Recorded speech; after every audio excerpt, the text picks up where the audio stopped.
Interest पढ़ाऊंगा। उसके बाद में जो इंस्टॉलमेंट है एसआई और सीआई की एक साथ पढ़ाता हूं। इंस्टॉलमेंट बिल्कुल अलग चैप्टर है, बिल्कुल अलग कंसेप्ट है उसका।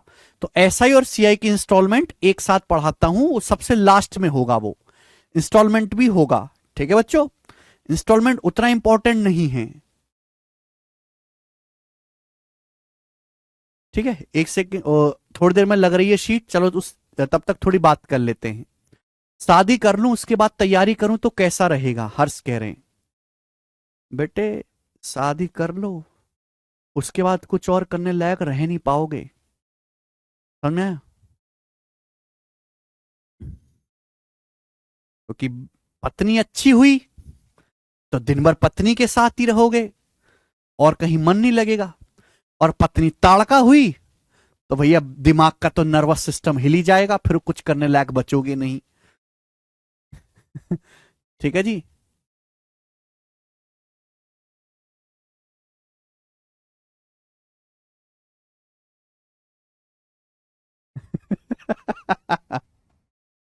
सर आइज वीक है, सीपीओ में जाना है, क्या करूं आइज का? अशोक जी सीपीओ में तो बहुत तगड़ा फिजिकल चाहिए, आपकी आइज वीक हैं तो आप सीपीओ में नहीं जा सकते, 6x6 चाहिए। लेजर भी कराते हैं, लेकिन लेजर भी जो लोग ऑलरेडी सिलेक्ट है वो ज्यादा बेहतर तरीके से बता पाएंगे। लेजर भी 1 साल पहले करानी होती है, वरना वहां पे जब आपका मेडिकल चेक होता है तो पता लग जाता है कि हाँ इस आदमी ने लेजर सर्जरी कराई है, और लेजर सर्जरी भी बहुत माइनर सा है, तो आप करवा सकते हो। बहुत ज्यादा आंखों में विजन है, चश्मा लगाते हो तो आप सीपीओ दिल्ली पुलिस में नहीं जा सकते बिल्कुल भी।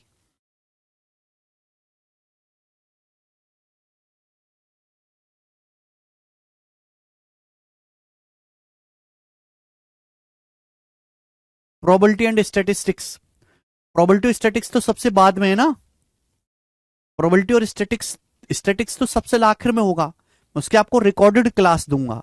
लाइव में बहुत लेंदी है, स्टेटिक्स की तो एक लंबी वीडियो पड़ी है 4 घंटे की, यूट्यूब पे हमारी एक 4 घंटे की वीडियो पड़ी है स्टैटिक्स सांख्यिकी की, पूरा सांख्यिकी हमने उसमें पढ़ाया हुआ है 4 घंटे में। जिस बच्चे को जल्दी पढ़ना है वो वहां से पढ़ सकता है, बिल्कुल ऐसी सीक्वेंस में, type wise type. Colour brightness वालों के लिए पोस्ट कौन कौन सा है? कलर ब्राइटनेस वालों का सीजल की किसी पोस्ट में कोई बहुत ज्यादा दिक्कत नहीं है, सीबीआई को छोड़ के, सीबीआई को छोड़ के लगभग आप सभी पोस्टों में जा सकते हैं कलर ब्लाइंडनेस में। ठीक है, डेस्क जॉब में तो सभी में आप एलिजिबल हैं।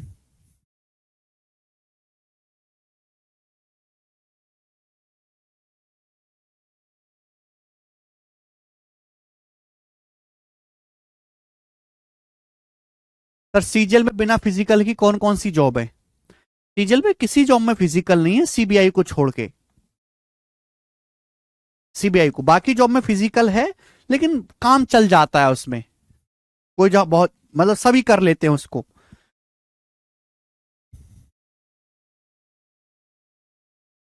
Next, seat number 2। इस शीट में मेरे प्यारे भाई आपके सवाल हैं 41, 41 क्वेश्चन हैं। शुरू करते हैं, मिसलेनियस सवाल हैं, भगवान का नाम लेके क्वेश्चन नंबर 1 आपके सामने। चलो बताइए जी, कोई सिर पैर नहीं इस सवाल का, केवल क्वेश्चन है आपके सामने, जवाब दीजिएगा। A person invested A total amount of 15 lakh, एक आदमी ने कुल 15 लाख रुपए का निवेश किया। A part of its was invested in a fix deposit earning 6% annual interest, इसका एक हिस्सा इन्वेस्ट किया गया एफडी में 6% के रेट से। रिमेनिंग अमाउंट इन्वेस्ट किया गया दो अदर डिपॉजिट में 2:1 में। देखो एक आदमी के पास 15 लाख रुपए हैं, इसका एक हिस्सा इन्वेस्ट किया हमने, 15 लाख में से कुछ पैसा इन्वेस्ट किया हमने, फिक्स डिपॉजिट एफडी कर दी उसकी, जहां 6% का आपको ब्याज मिल रहा है। ठीक, और बाकी जो पैसा, जो रिमेनिंग पैसा है, वो हमने दो अलग डिपॉजिट में, दो अलग स्कीम में लगा दिया, 2:1 के रेशियो में, जहां से हमको एनुअल इंटरेस्ट जो मिल रहा है वो 4% और 3% का मिल रहा है रेस्पेक्टिवली। ठीक है, 4-3% का जो टोटल हमको एनुअल इंटरेस्ट मिला है इनकम पे, वो 76,000 रुपए मिला है। टोटल कितना ब्याज मिला है हमको? 76,000 रुपए, 15 लाख रुपए पर 76,000 रुपए ब्याज मिला। तो आपसे पूछा गया बताओ एफडी में, फिक्स डिपॉजिट में कितना पैसा लगाया गया है एफडी में। मेरे प्यारे भाई देखो, एक आदमी ने के पास 15 लाख रुपए, कुछ पैसा लगाया उसने एफडी में और बाकी जो पैसा लगाया वो बाकी दो डिपॉजिट्स में लगाया है। एफडी में ब्याज की जो दर है वो 6% पर एनम है। एफडी में ब्याज कितना मिलता है उसको? 6%। रिमेनिंग जो पैसा लगाया है उसने दो डिपॉजिट्स में लगाया है, 2:1 के रेशियो में। किस रेशियो में? 2:1 के रेशियो में। और इन डिपॉजिट्स में जो उसको ब्याज मिल रहा है वो 4% और 3% पर एनम का ब्याज मिल रहा है। तो आप मुझे बताओ कि भाई जैसे आपके पास पैसा है वो आपने लगा दिया, भाई एसबीआई बैंक में लगा दिया, एसबीआई बैंक के शेयर खरीद लिए और आपने टाटा जी के, बिरला के शेयर खरीद लिए। 2:1 के रेशियो में ब्याज की दर है 4% और 3%। तो आप बताओ आपको टोटल कितना इंटरेस्ट मिलेगा एक साल में? कुल मिला के कितना इंटरेस्ट मिलेगा निकाल सकते वेटेड एवरेज से। 2×4 = 8, 3×1 = 3, 8 + 3 = 11%, आउट ऑफ 2×3। यानी कि मेरे दोस्तों जो आपने अदर डिपॉजिट्स में पैसा लगाया है उस पर आपको 11/3% का ब्याज मिलेगा। एफडी में कितना ब्याज है? 6%। एफडी में कितना ब्याज है? 6%। अदर टू डिपॉजिट्स में आपको टोटल ब्याज मिला है 11/3%। टोटल इंटरेस्ट मिला है 76,000 रुपए पे। आदमी ने कुल कितना पैसा इन्वेस्ट किया? 15 लाख रुपए। 15 लाख रुपए पर ब्याज कितना मिला है? 76,000। 76,000 को लाख में क्या कहेंगे? 1 लाख में 100,000 होता है। 76,000 को अगर 1 लाख से भाग दूंगा तो 76,000 का मतलब है 0.76 लाख। 76,000 का मतलब क्या है? 0.76 लाख। 15 लाख रुपए पर आपको 0.76 लाख रुपए ब्याज मिला टोटल। परसेंटेज में कितना ब्याज मिला? इंटू 100%। 2 जीरो से दशमलव कट जाएगा, 76/15%। तो ओवरऑल जो ब्याज की दर है वो 76/15% है, जो ओवरऑल ब्याज की दर है। क्या आपको ये बात समझ में आई? यानी कि ये सवाल एलिगेशन का है। रेट ऑफ इंटरेस्ट पे एलिगेशन लगाएंगे तो आपका प्रिंसिपल का अनुपात आ जाएगा। 15 लाख रुपए पर आपको कितना ब्याज मिला है एक साल में? 76,000, 0.76 लाख, परसेंटेज में इंटू 100%। समझ में आया मेरे प्यारे भाई? तो मेरे दोस्तों मैंने क्या सिखाया कैलकुलेशन आसान करने के लिए कि यहां /3 आ रहा है, /15 आ रहा है, पूरे डाटा को, पूरे एलिगेशन के सिस्टम को 15 से गुणा कर दो तो आ जाएगा 6×15 90%। क्या आ जाएगा? 3 से 15 5, 11×5 55%। और ये आ जाएगा मेरे दोस्तों 76%। घटाएंगे तो ये अनुपात आ जाएगा मेरे दोस्तों। ठीक है बच्चे, आप बोलोगे हाँ जी सर। प्रिंसिपल का रेशियो आ जाएगा। अब 76 में से 55 घटाएंगे 21 और 90 में से 76 घटाएंगे तो 14। 21:14 कितना आ गया जी? 7×3 = 21, 7×2 = 14, 3:2, 3:2 आ गया। यानी कि एफडी में और अदर डिपॉजिट्स में जो पैसा इन्वेस्ट किया गया वो 3:2 के रेशियो में। टोटल कितना पैसा इन्वेस्ट किया गया मेरे दोस्तों? 3×2 = 5 यूनिट। 5 की वैल्यू सवाल में 15 लाख है। तो एफडी में कितना पैसा इन्वेस्ट किया गया? एफडी में पैसा इन्वेस्ट किया फिक्स डिपॉजिट में, ये तो पूछा 3 यूनिट। 5 की वैल्यू 15 लाख है, 3 गुना, तो 3 यूनिट की वैल्यू भी 3 गुना होगी, 9 लाख रुपए। 9 लाख रुपए एफडी में इन्वेस्ट किया गया है। डी ऑप्शन आंसर है। गजब का सवाल है। एक ही सवाल में ये दो क्वेश्चंस को मिक्स कर दिया है। अमित कह रहे हैं क्वार्टर रेट और हाफ ईयर रेट तो हुआ नहीं। अमित जी वो कंपाउंड इंटरेस्ट में होता है, सिंपल इंटरेस्ट में क्वार्टर क्वार्टर नहीं होता है। ठीक है ना, समझ में आई बात? तो है ना मस्त सवाल। 6 नहीं आएगा, 9 लाख रुपए आंसर है जी। शिवम, कितने बच्चों को इस सवाल करके मजा आया, आनंद आया? केशव पानी कर देना।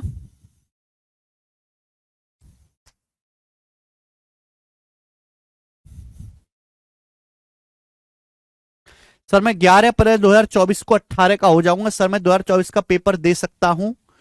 पुलकित, नहीं। आप पेपर तो दे सकते हो पर सिलेक्शन नहीं होगा, कि नोटिफिकेशन में वो मांगेंगे कि 1 जनवरी 2024 तक आपकी एज 18 साल होनी चाहिए। आप 11 अप्रैल के हो रहे हो, आप पेपर तो कोई भी दे सकते हो,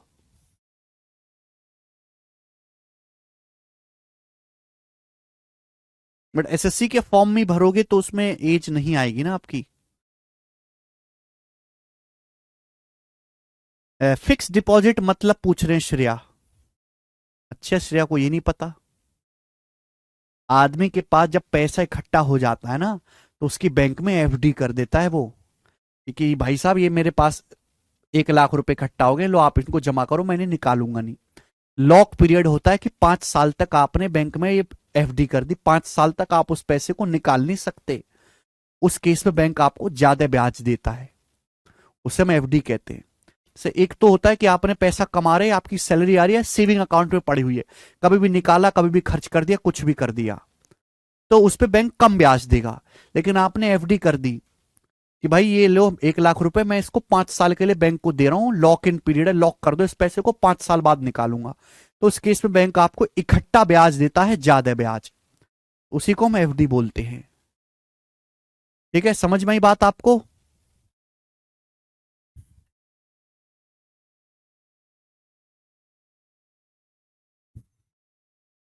नेक्स्ट एक और सवाल है, ऐसा ही सवाल नंबर 2 करके बताएंगे जी, इस सवाल का क्या आंसर है, फटाफट बताएं।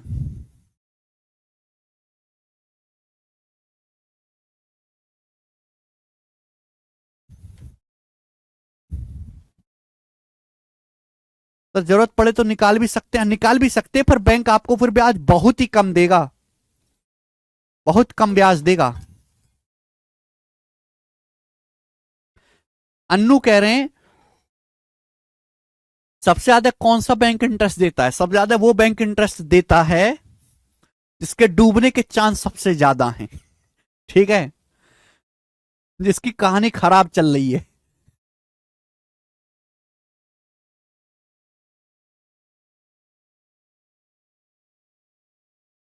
24 रवि, डेली रिवीजन करना होता है राहुल रजुल। कोई आदमी कुछ धनराशि 2 बैंकों में 11-9 के अनुपात में इन्वेस्ट करता है। एक आदमी में 2 बैंकों में पैसा लगाया है, एक आदमी ने कुछ पैसा इन्वेस्ट किया 2 बैंक में 11:9 के रेशियो में। पहले बैंक से 19% ब्याज मिलता है, कुल इन्वेस्टमेंट पर, टोटल इन्वेस्टमेंट पर उसे 23.5% का ब्याज मिलता है। ठीक है, अगर दूसरा बैंक उसे 1305 रुपए ब्याज देता है, दूसरा बैंक, तो ये पूछा गया है बताओ उसने बैंकों में कुल कितना पैसा निवेश किया है, फाइंड इज टोटल इन्वेस्टमेंट। बहुत बढ़िया सवाल। एक आदमी ने 2 बैंकों में पैसा लगाया, फर्स्ट और सेकंड बैंक। एक आदमी ने 2 बैंकों में पैसा इन्वेस्ट किया, पहले बैंक में और दूसरे बैंक में।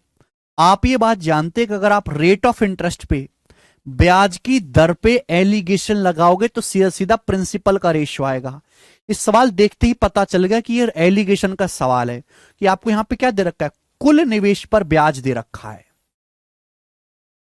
एक आदमी ने 2 बैंकों में पैसा इन्वेस्ट किया है, फर्स्ट बैंक और सेकंड बैंक में 11:9 के रेशियो में पैसा इन्वेस्ट किया है।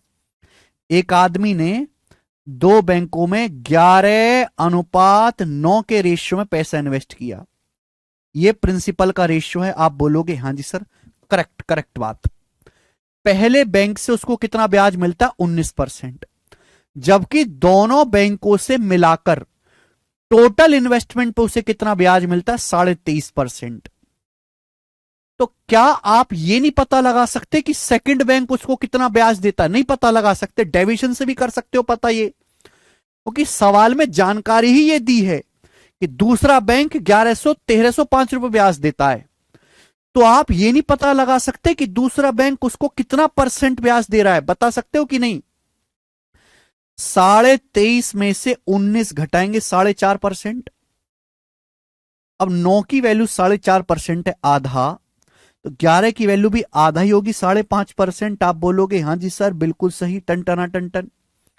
अभी बताओ, अगर ये मीन वैल्यू से छोटा है, 23.5 से छोटा है 19, तो मीन वैल्यू से बड़ा होगा, 23.5 से बड़ा होगा, कितना बड़ा होगा? 5.5।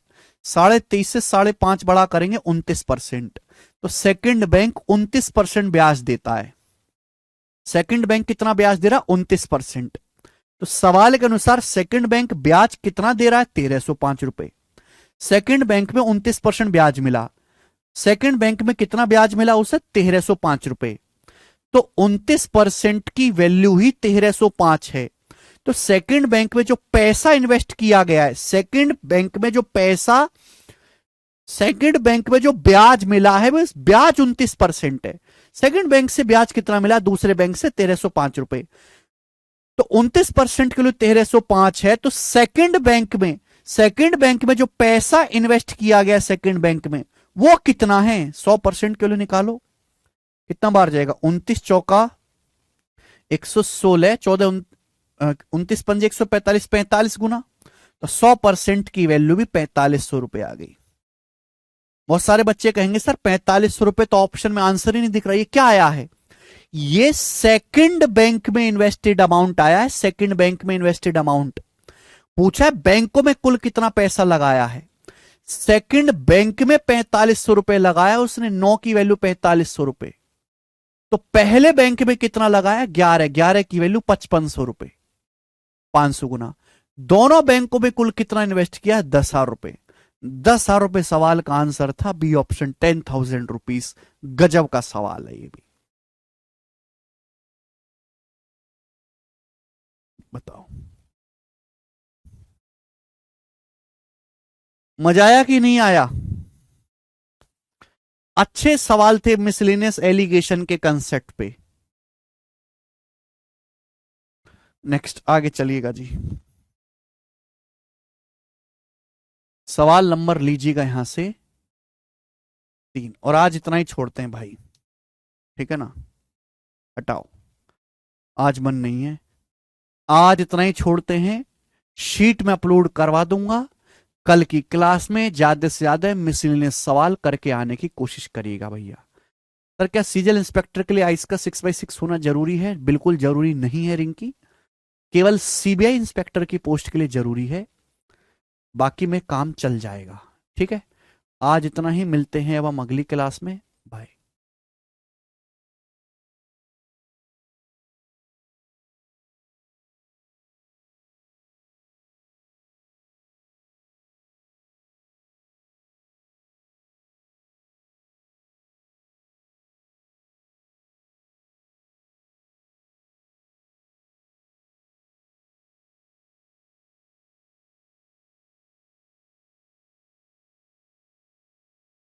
तो नमस्ते भाई, गुड इवनिंग, गुड इवनिंग। कैसे हैं? क्या बच्चों मैं आपको लाइव दिखाई दे रहा हूं? राधे राधे। लालू, जितेंद्र, कृष्णा, रोहित, कैलाश, नितीशा, सुचिता। देखिए हम लोग सिंपल इंटरेस्ट की पहली शीट खत्म कर चुके हैं। पहली शीट में सिंपल इंटरेस्ट के जितने भी फिक्स टाइप के सवाल बनते हैं वो सारे हो चुके। ये सिंपल इंटरेस्ट की सेकंड शीट है और इसमें मिसलेनियस वैरायटी के बिना सिर पैर वाले सवाल हैं। ठीक है, तो हम इसको सॉल्व करेंगे मेरे प्यारे में, उसके बाद कंपाउंड इंटरेस्ट आएगा, चक्रवृद्धि ब्याज। चलिए शुरू करते हैं। सवाल नंबर 3, तीसरा चौथा 2 क्वेश्चन में आपको इस टाइप के करवाऊंगा। बताओ, एक आदमी ने 10,500 रुपए एक्स % ब्याज की दर से और 13,500 रुपए एक्स +2% ब्याज की दर से निवेश की। यदि दोनों निवेश पर 3 सालों में कुल ब्याज 7,650 है, दोनों निवेश पर 3 साल में कितना ब्याज है? 7,650 रुपए ब्याज है 3 साल में। तो पहले निवेश पर ब्याज की दर बताओ, यानी कि आपसे एक्स का मान पूछा है। देखो 3 साल का ब्याज 7,650 रुपए, तो 1 साल का ब्याज कितना होगा? तो 1 साल का ब्याज आएगा मेरे दोस्तों, ये किससे जाएगा? 3 से, 3 दूनी 6, एकम 3 पंजे 15, 2,550 रुपए। ये 1 साल का ब्याज आएगा, 1 साल का ब्याज। अब सुनो, एक आदमी ने 10,500 रुपए इन्वेस्ट किए x% ब्याज की दर पे, सिंपल इंटरेस्ट पे। तो 10,500 रुपए पर x% के हिसाब से 1 साल में कितना ब्याज होगा भाई? ये ब्याज होगा प्लस 13,500 रुपए इन्वेस्ट किए x +2% ब्याज की दर से। 13,500 रुपए इन्वेस्ट किए उसने x +2% ब्याज की दर से। तो 13,500 रुपए पर x +2% ब्याज की दर से 1 साल में कितना ब्याज होगा बच्चों? x +2% ब्याज की दर से 1 साल में कितना ब्याज होगा? ये टोटल 1 साल में कितना ब्याज लगा है? टोटल 3 साल का ब्याज 650 है, 1 साल का ब्याज है 2,550 रुपए, इक्वल होना चाहिए। आप इसको इक्वल कर दीजिए। तो मेरे दोस्तों क्या बन गया? अभी एक लाइन का सवाल बन गया। अब थोड़ा सा जरा दिमाग में सोचो, ये 10,500 का x% है, ये 13,500 का x% है। क्या आएगा? 10,500 का x%, ये 13,500 का x%। 10,500 और 13,500 24,000 होता है। 24,000 रुपए का x% होता है 240x। समझ में आया कि नहीं आया? बोलो, दिमाग में सोचना पड़ेगा। 10,500 रुपए का x% प्लस 13,500 का x%। 10,500, 13,500, 24,000 रुपए हो गया। 24,000 रुपए का x% निकालेंगे तो 2 जीरो कट जाएगा परसेंटेज से, प्लस। बच्चों मैं आपको लाइव दिखाई दे रहा हूं ना? प्लस 13,500 रुपए का 2%, 13,500 रुपए का 2% भी लेना है। 13,500 रुपए का 2% कितना आएगा? 270। 13,500 रुपए का 2% कितना आएगा? 270 बराबर कितना है मेरे दोस्तों? बराबर है 2550। देखो, अगर कोई बालक समझदार होगा, आप तो थोड़ा खटारा लोग हो इसलिए मुझे लाइन लिख के बतानी पड़ी। समझदार जो बालक होगा वो ये ना करके डायरेक्ट इस स्टेप पे छलांग मारेगा। 3 कहां से आया? 3 बुड़वक, ए बुड़वक 3 यहां से आया। दोनों निवेशों पर 3 साल का ब्याज 7650 है। कम से कम कुछ और बस की ना हो तो सवाल तो ढंग से पढ़ लिया करो कचरा लोग, ठीक है? सवाल भी ढंग से नहीं पढ़ते हो। एक्स का मान निकालना है। देखो जीरो तो कट गया मेरे दोस्तों, जीरो तो कट गया, तो एक्स की वैल्यू क्या आएगी? 255 से उधर चला जाएगा 27, 255 माइनस 27 कितना आ जाएगा? ये आ जाएगा जी 228। 228, 24 नीचे बटे 24। आप बोलोगे हाँ जी सर बिल्कुल सही। 12 दूनी 24, 12 कम 12 10, 12 9 108, 19 बटे 2 9.5। तो एक्स का मान 9.5 आ गया, यानी कि पहले निवेश पर ब्याज की दर पूछा, एक्स का मान 9.5 आ गया। 9.5% ब्याज की दर, पहले निवेश पर ब्याज की दर है 9.5। समझ में आया मेरे प्यारे भाइयों? कितना बेसिक सरल सवाल था, ठीक है जी।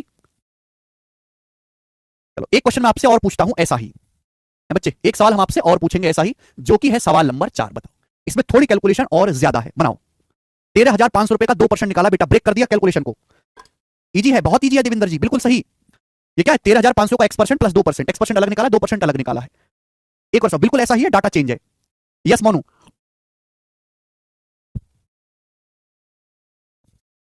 एक आदमी ने 18,600 रुपए को x% की दर से निवेश किया और पहली धनराशि से डबल धनराशि को x प्लस 2% की दर से निवेश किया। दोनों निवेशों पर 3.5 साल में कुल ब्याज 23,110.5 रुपए है, दोनों इन्वेस्टमेंट पर। तो आपसे पूछा दूसरे इन्वेस्टमेंट पर ब्याज की वार्षिक दर क्या है। चलिए देखो, एक आदमी ने, सवाल को ढंग से पढ़ो, जब तक आप सवाल को ढंग से नहीं पढ़ेंगे सॉल्यूशन नहीं समझ पाओगे। एक आदमी ने 18,600 रुपए को इन्वेस्ट किया x% की दर से, और पहली इन्वेस्टमेंट का डबल इन्वेस्टमेंट, यानी कि मेरे दोस्तों 18,600 रुपए का डबल, 2 गुना 18,600 रुपए इन्वेस्ट किया है, 2 गुना 18,600 रुपए इन्वेस्ट किया x प्लस 2% ब्याज की दर से, 18,600 रुपए इन्वेस्ट किया x% ब्याज की दर से। दोनों इन्वेस्टमेंट पर कुल मिला के 3.5 साल का ब्याज 23,110.5 है। अब बताओ, 3.5 साल का ब्याज अगर 23,110.5 है तो एक साल का ब्याज क्या होगा? बटे 3.5, एक साल का ब्याज हो जाएगा कि नहीं हो जाएगा? 3.5 का मतलब 3.5 होता है, 3.5 साल का ब्याज 23,110.5 है, तो एक साल का ब्याज क्या होगा? अब कैलकुलेशन मुश्किल है, ऊपर नीचे मेरे दोस्तों किससे गुणा कर देंगे? 2 से, तो इजी आ जाएगी, हो जाएगा 46,221, और नीचे क्या हो जाएगा? नीचे हो जाएगा 7। अगर मैं पॉइंट से पॉइंट हटाता तो कितनी कैलकुलेशन बढ़ती कि नहीं? 2 से गुणा करके दशमलव का चक्कर ही हटा दिया मैंने ऊपर नीचे। देखो ये आ गया 7 वाले 4 2 7 वाले 0 7 21, 6603 रुपए। तो एक साल का जो ब्याज है वो 6603 रुपए आ गया, 6603 रुपए। ये एक साल का सिंपल इंटरेस्ट आ गया, 1 ईयर का। बोलो, आप बोलोगे बच्चों हाँ जी सर। अब बताओ, मैं एक साल के ब्याज को बराबर कर देता हूं। 18,600 का x% प्लस 2 गुना 18,600 का x प्लस 2% आपको मिला है। तो दिमाग में सोच, अब लिखने का काम खत्म। हर किसी बालक के लिए नहीं है सवाल, बढ़िया मेहनती टैलेंटेड खतरनाक बच्चों के लिए है। भाई एक साल, 3.5 साल का ब्याज, ये एक साल का ब्याज मैंने निकाल लिया। अब 18,600 का x% ब्याज मिला है, और 18,600 की डबल धनराशि पर x प्लस 2%, जब मैं इनको जोड़ूंगा तो 18,600 का x% और 2 गुना 18,600 का x% तो क्या हो जाएगा? 3 गुना 18,600 का x% नहीं हो जाएगा? ये 3 गुना 18,600 का x% नहीं हो जाएगा? बोलो। अरे बेटे 2 गुना 18,600 का x% प्लस 2%, ये नहीं कर सकते दिमाग में भाई, कभी तो दिमाग इस्तेमाल कर लिया करो, हर वक्त गधे की तरह लिखते थोड़ा रहेंगे। 18,600 का x% प्लस 2 गुना 18,600 का x%, तो 3 गुना 18,600 का x% हो जाएगा। परसेंटेज से 2 जीरो कट गया, परसेंटेज से 2 जीरो कट गया, प्लस ये क्या है? ये क्या होगा? 2 गुना 18,600 का 2% और लेना है, 2 गुना 18,600 का 2% और परसेंटेज से 2 जीरो कट जाएगा, 4 गुना 186, 4 गुना 186 बराबर होना चाहिए। मैंने कुछ नहीं किया, मैंने बस यहाँ पे एक साल का ब्याज बराबर कर दिया है। ये मेरी कैलकुलेशन है, यहां से मुझे सॉल्व करके एक्स का मान निकालना है। अगर आप समझ गए तो ठीक है, और नहीं समझे तो छोड़ दीजिए, कोई जरूरत नहीं समझने की, ठीक है भाई। अब बताओ मेरे दोस्तों, किससे भाग हो रहा है? देखो 3 से तो कट ही रहा है, 3 से कटे तो कट ही रहा है, 3 कट गया, 3 6 18 3 दूनी 6, और ये मेरे दोस्तों 2201, 2201। क्लियर है? आप बोलोगे हाँ जी सर बिल्कुल सही, कोई दिक्कत नहीं। 31 से कट रहा है तो 31 से भी काट लेते हैं, 31 से जा रहा है 6 बार, 31 से जा रहा है 2 बार, 31 से जाएगा मेरे दोस्त 31 7 217 3 31 से कम 31, ये बच गया 6x बराबर होगा 71, होगा 4 दूनी 8, 71 में से 8 घटाएंगे, 71 में से 8 घटाएंगे तो 63, एक्स का मान आ गया 63 बटा 6, 63 बटा 6 क्या आ गया? 10.5, तो एक्स का मान 10.5 आ गया। बहुत सारे बच्चे जल्दबाजी में सवाल का आंसर 10.5 लगा देंगे, 10.5 एक्स का मान आया है। एक्चुअली में इस सवाल में जो पूछा गया है, इस सवाल में यह पूछा गया है सेकंड इन्वेस्टमेंट पर ब्याज की दर, पहली इन्वेस्टमेंट में नहीं, सेकंड दूसरे निवेश पर ब्याज की वार्षिक दर आपसे पूछिए। सेकंड इन्वेस्टमेंट पर ब्याज की दर, सेकंड इन्वेस्टमेंट पे जो ब्याज की दर है वो x प्लस 2% है। x का मान 10.5 आया तो 10.5 प्लस 2 12.5% सेकंड इन्वेस्टमेंट पे ब्याज की दर है। तो इसका आंसर मेरे प्यारे भाई डी ऑप्शन है, ना कि बी ऑप्शन। यहां पिछले सवाल में पहले इन्वेस्टमेंट पर ब्याज की दर पूछा था, यहां सेकंड इन्वेस्टमेंट पे ब्याज की दर पूछा है। दूसरी धनराशि पे ब्याज की जो दर है वो x प्लस 2%, x का मान 10.5 है, 10.5 जमा 2 12.5% आंसर। बड़ा कैलकुलेटिव सवाल ये बनता है मेरे प्यारे बच्चों। इस तरीके से कैलकुलेशन करेंगे तो जल्दी होगी। 31 से कैसे कटेगा? 31 से ही क्यों कटेगा सर? 2 × 18,600 कैसे है? सवाल में बोला है, सवाल बोला पहली धनराशि से डबल धनराशि को x प्लस 2% की दर से निवेश किया, बोला डबल धनराशि। अगर आपको कोई भी डाउट है तो कमेंट में पूछने की बजाय अगर आप सवाल ढंग से पढ़ लो तो आपके आधे डाउट वहीं खत्म हो जाएं। आधे डाउट तो ऐसे हैं जो सवाल में ऑलरेडी दी हुई है बात। इसको करने में 25-30 सेकंड तो लग जाएगा ना? नहीं 25-30 सेकंड का नहीं बेटे, सवाल आपका 50-60 सेकंड ले सकता है। एक एवरेज वाला इस सवाल को करने में 50 सेकंड से 60 सेकंड ले लेगा, ठीक है। चलो मैंने आपको 2 क्वेश्चन करा दिए इस टाइप के, तीसरा चौथा आगे चलते हैं। नेक्स्ट क्वेश्चन, अगला जी मेरे प्यारे भाई, अगला टाइप है हमारे पास, और इस टाइप के भी शायद मैंने 3 सवाल डाले हैं, 5वां, छठा और मेरे प्यारे भाई ये नहीं, 2 ही टाइप है इस टाइप के। अगला टाइप आएगा मेरे दोस्तों, नेक्स्ट क्वेश्चन। इस टाइप के मैंने 2 क्वेश्चन डाले, 5वां छठा। ये जो वैरायटी है बहुत फेमस नहीं है। सीपीओ 2020 का जो पेपर हुआ था उसमें कई सारे सवाल इस पर आए थे, ठीक है ना, कई शिफ्टों में उसी के सवाल हैं। बताओ, और मैं आपको इसको करने की ऐसी ट्रिक बताऊंगा जिससे ये सवाल सेकंडों में हो जाएंगे, सेकंड्स में। ध्यान सुनेंगे, पहले सवाल पढ़ते हैं, सवाल नंबर 5।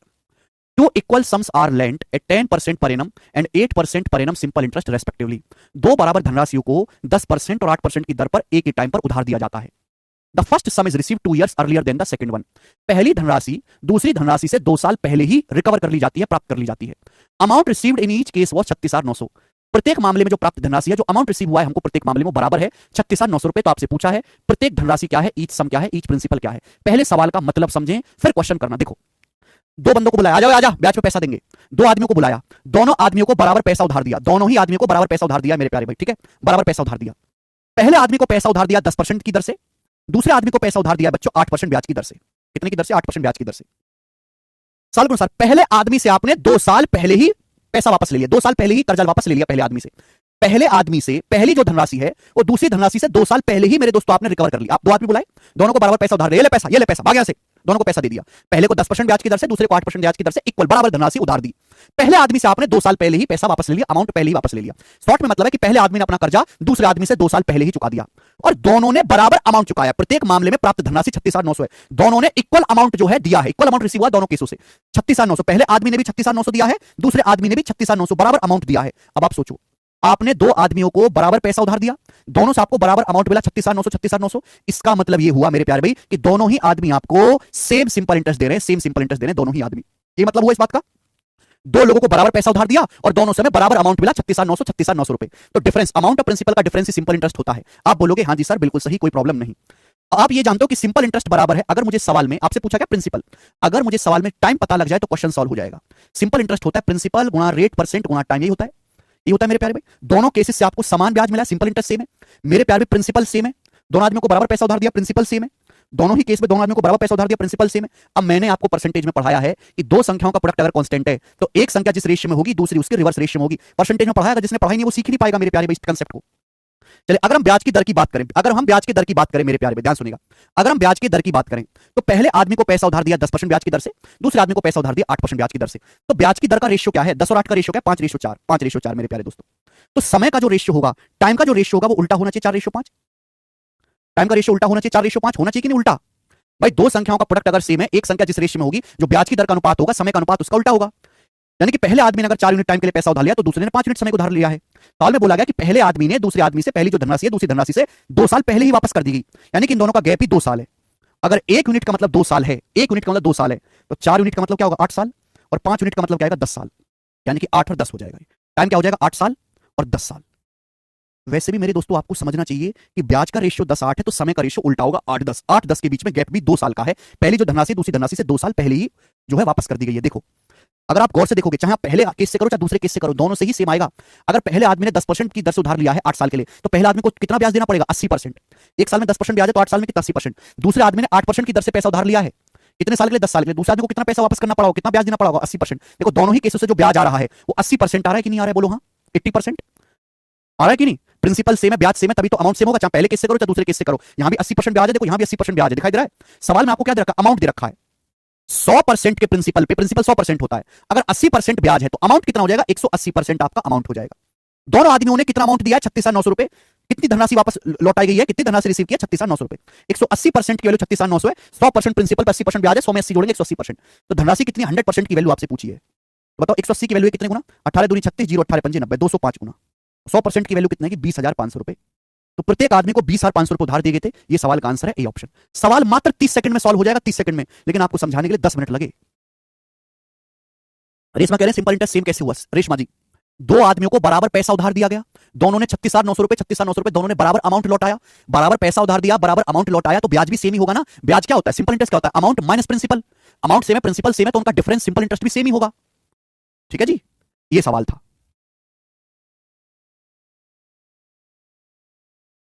क्या हुआ नीरज?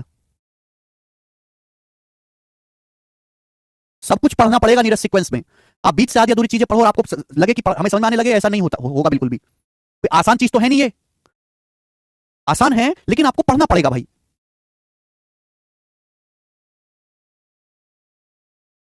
कितना पढ़ते हो नीरज गणित? ठीक है, आप शब्दों पे ध्यान नहीं देते, आप नोट्स नहीं बनाते, आप रिवीजन नहीं करते, तो कैसे काम चलेगा? नेक्स्ट अगला क्वेश्चन, एक और सवाल आदमी, एक और सवाल बिल्कुल ऐसा ही करके बता, एक और सवाल। A man lent out to equal sum in two parts at the rate of 12% and 11% per annum on simple interest respectively. एक आदमी ने दो बराबर धनराशि 12% और 11% की दर से उधार दिए। एक आदमी ने पैसा उधार दिया बराबर बराबर, एक आदमी ने बराबर पैसा उधार दिया 12% और 11% साधारण ब्याज की दर से। ठीक है, ध्यान सुनिएगा। एक आदमी ने बुलाया दो आदमी को, दोनों को बराबर पैसा उधार दिया। साफ साफ बोला सवाल में, दो आदमी को बराबर धन उधार दिया। पहले आदमी को 12% की दर से, दूसरे को 11% की दर से। पैसा उधार देने का मतलब ये थोड़ा ना कि वापस नहीं लिया जाएगा, पैसा वापस भी लिया जाएगा। पहले वाले आदमी से जो पैसा है, पहला वाला धन दूसरे धन से 3 महीने पहले चुका दिया गया। आपने पहले आदमी से 3 महीने पहले ही कर्जा जो है रिकवर कर लिया। दो आदमी को आपने पैसा उधार दिया, पहले को 12% की दर से उधार दिया, दूसरे को 11% की दर से उधार दिया। पहले आदमी से आपने 3 महीने पहले ही वापस ले लिया पैसा। पैसा जब वापस लोगे तो प्रिंसिपल प्लस सिंपल इंटरेस्ट सूद समेत वापस लोगे, और उसे प्रत्येक से 15,960 रुपए प्राप्त। दोनों ने सेम अमाउंट लौटाया है, दोनों ने सेम अमाउंट लौटाया। पहले आदमी ने 15,960 रुपए लौटाया है, दूसरे आदमी ने भी 15,960 रुपए लौटाया। तो प्रिंसिपल भी सेम है, अमाउंट भी सेम है, तो इन दोनों का डिफरेंस सिंपल इंटरेस्ट भी सेम होगा। अगर प्रिंसिपल भी सेम है, दोनों ने बराबर अमाउंट भी लौटाया, तो सिंपल इंटरेस्ट भी सेम होगा। और अगर सिंपल इंटरेस्ट सेम है तो मेरे दोस्तों जो ब्याज का रेशियो है उसका उल्टा टाइम का रेशियो होगा। अगर ब्याज की दर 12% और 11% है, ब्याज की दर का रेशियो 12:11 है, तो समय का अनुपात उल्टा होगा 11:12। यानी कि पहले आदमी ने अगर 11 महीने में पैसा लौटाया तो दूसरे ने 12 में लौटाया है। सवाल में बोला गया कि पहले आदमी ने दूसरे से 3 महीने पहले ही पैसा लौटा दिया। पहले आदमी ने दूसरे से कितने समय पहले पैसा लौटाया? 1 यूनिट। 1 यूनिट की वैल्यू 3 महीने है, 1 यूनिट की वैल्यू 3 महीने आपको दी है। चाहे आप पहले केस से करो चाहे दूसरे केस से, दोनों से ही हो जाएगा। पर आसान कहां रहेगा? 11 की वैल्यू आएगी 33 महीना, 12 की वैल्यू आएगी 36 महीना। ये आसान पड़ेगा।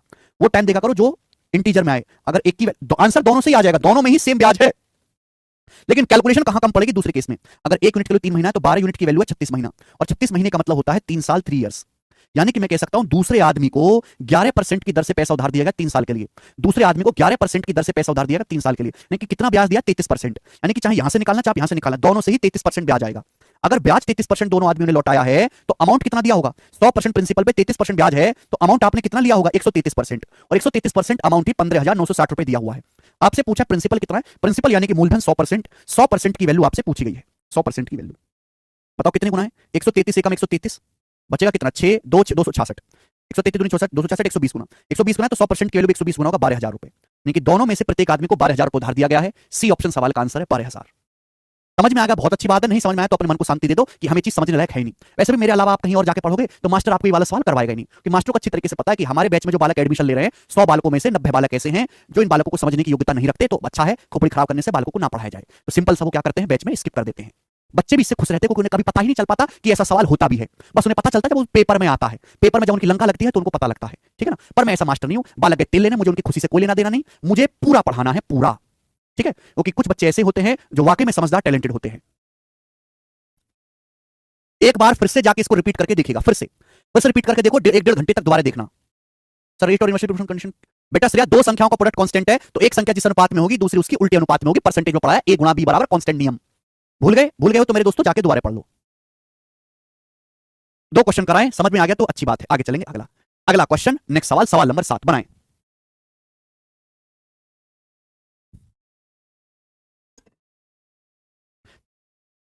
तीन मंथ टाइम का डिफरेंस है बेटे, टाइम नहीं है।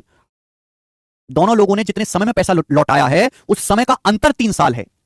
समय नहीं पता, हमें यह नहीं पता कि पहले आदमी ने कितने समय में पैसा लौटाया, दूसरे आदमी ने कितने समय में पैसा लौटाया। इसका इस्तेमाल करके हमने पता लगा दिया कि पहले आदमी ने या दूसरे आदमी ने कितने समय में पैसा लौटाया। मुझे ब्याज की दर पता है, समय में निकाल लूंगा तो मुझे सिंपल इंटरेस्ट मिल जाएगा।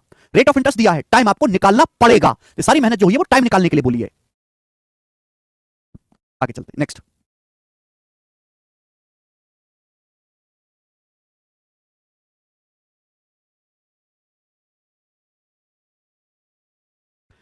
अगला सवाल एक ही क्वेश्चन कराऊंगा, बहुत बेसिक सवाल है, प्री के पेपर का 2-3 बार ऐसे क्वेश्चन आए। ठीक है ना? The simple interest on a sum of money of 10 year 3130। एक राशि पर 10 साल का साधारण ब्याज 3130 रुपए है। यदि 5 साल बाद प्रिंसिपल 5 गुना हो जाता है तो 10 साल के बाद कुल ब्याज कितना प्राप्त होगा? बहुत अच्छा सवाल है। देखो, एक राशि पर 10 साल का सिंपल इंटरेस्ट 3130 रुपए है। इसी धनराशि पर 10 साल का सिंपल इंटरेस्ट 3130 रुपए। 5 साल बाद प्रिंसिपल 5 गुना हो जाता है, यानी कि 5 साल तक कोई चेंज नहीं किया। आप ऐसे सोचो मेरे दोस्तों, एक धनराशि पर 10 साल का ब्याज 3130 रुपए 10 साल का, अगर 10 साल का ब्याज 3130 रुपए है तो 5 साल का ब्याज क्या होगा ये बताओ मुझे। 5 साल का ब्याज होगा 3130 का आधा, अगले 5 साल का ब्याज कितना होना चाहिए 3130 का आधा। देखो 5 साल तक कोई चेंज नहीं किया गया, सवाल को पढ़ा करो कृपया, सॉल्यूशन से कहीं ज्यादा जरूरी है सवाल पढ़ना। 5 साल बाद प्रिंसिपल 5 गुना हो जाता है तो 10 साल के एंड में कुल ब्याज क्या होगा। सिंपल इंटरेस्ट डायरेक्टली प्रोपोर्शनल होता है प्रिंसिपल के, अगर प्रिंसिपल 5 गुना कर दोगे तो सिंपल इंटरेस्ट भी 5 गुना हो जाएगा। भाई 10 साल का सिंपल इंटरेस्ट 3130 रुपए, तो 5 साल का क्या होगा, आधा होगा, समय आधा ब्याज आधा, 5 साल का 3130/2। 5 साल बाद हमने प्रिंसिपल 5 गुना कर दिया, अगर 5 साल के बाद हमने प्रिंसिपल 5 गुना कर दिया है तो मुझे ब्याज भी 5 गुना मिलना चाहिए। ये ब्याज 3130/2 ना मिलेगा, ब्याज भी 5 गुना मिलेगा। तो 10 साल में कुल कितना ब्याज होगा, ये 10 साल में कुल कितना ब्याज होगा जोड़ देंगे, ये आएगा मेरे प्यारे भाई। तो 3130 तो है ही, और 1/2 और 5/2 6/2 3 हो जाएगा, 3130 का 3 गुना 9390 रुपए। सवाल का आंसर है सी ऑप्शन। कुछ भी सवाल में मुश्किल नहीं है, वो बता दिया अभिषेक जी सवाल मैंने ऑलरेडी। ये प्री के पेपर का सवाल है, इस सवाल में कोई कैलकुलेशन है, केवल लॉजिक है, केवल लॉजिक, दिमाग का इस्तेमाल करना है, और दिमाग होता ही तो इस्तेमाल करें, दिमाग तो बेच खाया 2 रुपए किराए पे है। नेक्स्ट अगला सवाल, दिस सवाल आर मिसलेनियस, करो जी। नेक्स्ट अगला क्वेश्चन, अगला प्रश्न, एक क्वेश्चन करेंगे मेरे दोस्तों, ऐसा ही बहुत ही भयंकर सवाल है, ये बहुत प्यारा सवाल है, देखते हैं कौन कर पाएगा। एक ही सवाल कराऊंगा। A person has invested sum amount for a specific period of time, एक आदमी ने कुछ पैसा एक निश्चित समय के लिए निवेश किया। यदि ब्याज की दर 15% है तो अमाउंट 44,000 रुपए है, यदि ब्याज की दर 6% है तो अमाउंट 22,400 रुपए है। तो आपसे पूछा है धनराशि ज्ञात करें। आपसे क्या पूछा, आपसे पूछा है प्रिंसिपल ज्ञात करें, प्रिंसिपल आपसे पूछा गया है, देखते हैं कौन करेगा जल्दी से।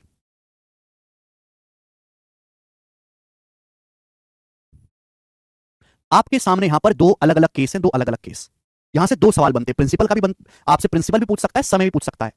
एक आदमी ने कुछ पैसा एक निश्चित समय के लिए निवेश किया, कुछ पैसा इन्वेस्ट किया एक आदमी ने एक निश्चित समय के लिए, हमें नहीं पता कितना पैसा इन्वेस्ट किया, कितने समय के लिए इन्वेस्ट किया। अगर ब्याज की दर, सुनना प्यारे दोस्तों, अगर ब्याज की दर 15% पर एनम है तो अमाउंट होगा 44,000 रुपए, और अगर ब्याज की दर 6% पर एनम है तो अमाउंट होगा 22,400 रुपए। तो धनराशि ज्ञात कीजिए मेरे दोस्तों, धनराशि ज्ञात कीजिए। देखिए मेरे प्यारे भाई, जैसे सपोज दोनों सवाल बन सकते हैं, आपसे भी पूछ सकता है कि प्रिंसिपल क्या है, आपसे भी पूछ सकता है कि बताओ पैसा कितने समय के लिए इन्वेस्ट किया गया। ध्यान सुनिएगा, अमाउंट बराबर होता है प्रिंसिपल प्लस सिंपल इंटरेस्ट, ये होता है अमाउंट बराबर principal plus simple interest, amount बराबर होता है प्रिंसिपल प्लस सिंपल इंटरेस्ट, ठीक है ना। चलिए अब दिमाग लगाना पड़ेगा मेरे दोस्तों, दिमाग लगाना पड़ेगा। अमाउंट बराबर प्रिंसिपल प्लस सिंपल इंटरेस्ट, आपके सामने यहां पर 2 अलग अलग केस दिए हुए हैं, जैसे ध्यान से आप समझिएगा तो आपको समझ में आएगा। मैंने मान लिया कि सपोज पी रुपए उधार दिया गया टी समय के लिए, अगर ब्याज की दर 15% है तो अमाउंट होगा 44,000, और ब्याज की दर 6% है तो अमाउंट होगा 22,400। अमाउंट में कितना डिफरेंस है, 44,000 और 22,400 में कितना डिफरेंस है, अमाउंट में डिफरेंस कितना है, 2 अलग अलग केस है, दोनों का डिफरेंस आपको लेना है। 44,000 और 22,400 कितना डिफरेंस है, तो आप कहोगे सर ये आएगा कितना आएगा 600, और 4 में से 600 आ जाएगा, और 3 में से 2 21,600 रुपए, 21,600 रुपए का डिफरेंस। ये डिफरेंस क्यों है, वाई दिस डिफरेंस। पहले ब्याज की दर 15% थी, अब ब्याज की दर 6% है, तो 1 साल में कितना अंतर आएगा ब्याज में 9% का, तो टी साल में कितना डिफरेंस आएगा, हमने टी साल के लिए पैसा इन्वेस्ट किया, टी साल में कितना डिफरेंस आएगा 21,600 रुपए। यानी कि प्रिंसिपल पे 9% ब्याज की दर से टी साल का जो सिंपल इंटरेस्ट है 21,600 रुपए है। नहीं समझे होंगे ना, जो समझदार बात है वो समझ गए, जो कचरा है, कचरा एकदम भरा हुआ उसके बस की नहीं समझना, उसको डिटेल में लिख के बताना पड़ेगा। ध्यान सुनिएगा मेरे दोस्तों, अमाउंट बराबर होता है principal plus simple interest, principal है पी, अगर ब्याज की दर 15% है तो टी साल का ब्याज क्या होगा, ये होगा मेरे दोस्तों टी साल का ब्याज, टी साल का ब्याज होगा प्रिंसिपल प्लस टी साल का ब्याज ऐड कर देंगे, ये अमाउंट आ गया 44,000 रुपए। अमाउंट बराबर प्रिंसिपल प्लस सिंपल इंटरेस्ट 44,000 रुपए, ब्याज की दर 6% है तो अमाउंट हो जाता है 22,400, प्रिंसिपल है पी, ब्याज कितना होगा 6% ब्याज की दर से, माइनस पैसा टी समय के लिए इन्वेस्ट किया गया, टी साल का ब्याज क्या होगा, ये होगा प्रिंसिपल गुना 8% गुना टाइम, प्रिंसिपल में ब्याज जोड़ देंगे, आ जाएगा अमाउंट, ये अमाउंट है 22,400 रुपए। क्लियर है, आप बोलोगे हाँ जी सर बिल्कुल से, 2 इक्वेशन आपको दी, यही तो दिया हुआ है सवाल में, गौर से देखो घोंचो तो यही तो दिया हुआ है, अमाउंट बराबर principal plus simple interest, simple interest क्या होता है प्रिंसिपल गुना 8% गुना टाइम, ना आपको प्रिंसिपल पता है ना आपको टाइम पता है, 2 इक्वेशन है, 2 वेरिएबल है, सॉल्व करना है, सॉल्व करके निकालना है, तो मैं लोग क्या लूंगा बेटा यहां से डिफरेंस लूंगा, तो जब मैं डिफरेंस लूंगा, डिफरेंस तो आपको समझ नहीं आता कि वैल्यू डायरेक्ट आ जाएगी, पी से पी कट जाएगा, प्रिंसिपल के 9% का 15 माइनस 6 हो गया, टी साल का ब्याज कितना आएगा मेरे दोस्तों 21,600 रुपए, 21,600 रुपए आएगा मेरे प्यारे दोस्त, ठीक है ना। ये तो मैंने डायरेक्ट लिखा, ये तो मैंने डायरेक्ट लिखा मेरे दोस्तों, प्रिंसिपल पर 9% ब्याज की दर से टी साल का जो सिंपल इंटरेस्ट है 21,600 रुपए, मैंने डायरेक्ट लिख दिया। आप बोलोगे हाँ जी सर बिल्कुल सही। देखो चाहे आप पहले केस से कर लो चाहे आप दूसरे केस से कर लो, इस छाप के दोनों से ही सेम आंसर आएगा, चाहे आप पहले से सॉल्व कर लो चाहे आप दूसरे केस से सॉल्व कर लो, छाप के दोनों से सेम आंसर आएगा। मेरे को 9% की वैल्यू पता है, चाहे मैं 6% की वैल्यू निकाल लूं चाहे मैं 15% की वैल्यू निकाल लूं, दोनों से ही सेम आंसर आएगा, चाहे मैं 6 की निकालूं चाहे मैं 15 की वैल्यू निकालूं। जैसे 9 है, अगर मुझे 9 को 6 बनाना है तो दोनों तरफ किससे गुणा करनी पड़ेगी 2/3 से, अगर मैं दोनों तरफ 2/3 से गुणा कर दूं 2/3 से तो क्या होगा, मैं क्यों गुणा करूंगा, पागल कुत्ते ने काटा है, 9 का 2/3 का आएगा 6%, 9 की 2/3 में गुणा करेंगे 6%, 21,600 का 2/3 आएगा 14,400 रुपए, 14,400 रुपए बोलो 14,400 रुपए। तो मैंने इसकी वैल्यू निकाली डायरेक्ट की, इसकी जो वैल्यू है प्रिंसिपल पर 6% ब्याज की दर से टी साल का जो सिंपल इंटरेस्ट है वो 14,400 रुपए, 14,400 रुपए मैंने वैल्यू निकाली डायरेक्ट। आगे 14,400 तो प्रिंसिपल क्या आएगा, प्रिंसिपल आएगा 22,400 में से 14,400 उधर जाके घट जाएगा तो प्रिंसिपल आएगा 8,000 रुपए, 8,000 रुपीज। ये आपका बी ऑप्शन सवाल का आंसर है। ये है पूरा लेंदी तरीका, लेंदी तरीका। लेकिन क्या इतना लिखने की जरूरत है? नहीं, इतना लिखने की जरूरत है नहीं। ये तो कचरा लोगों का काम है, ये तो किताबों में मिलता है। अगर यही पढ़ना था तो बैच लेने की क्या जरूरत है, किताबों से जाके पढ़ लो। साक्षी करें सिंपल इंटरेस्ट पीआरटी बटे 100 ऐसे प्रिंसिपल गुना रेट परसेंट गुना टाइम, दोनों का मतलब एक ही है। तो बताएं 100 या बेटा परसेंटेज का मतलब ही तो 1/100 होता है साक्षी। चलेगा, ध्यान सुनिएगा मेरे दोस्तों। मेरे पास दो अलग अलग केस है। 15%, अगर ब्याज की दर 15% है तो अमाउंट है 40,000, ब्याज की दर 6% है तो अमाउंट है 22,400। अमाउंट में डिफरेंस कितना है? अमाउंट में डिफरेंस 21,600। भाई अगर पहले 15% ब्याज था, 6% ब्याज है तो एक साल में ब्याज में कितना अंतर आएगा? 9%। एक साल में 9% अंतर आएगा। टी साल में कितना अंतर आएगा? ये मुझे निकालना है प्रिंसिपल।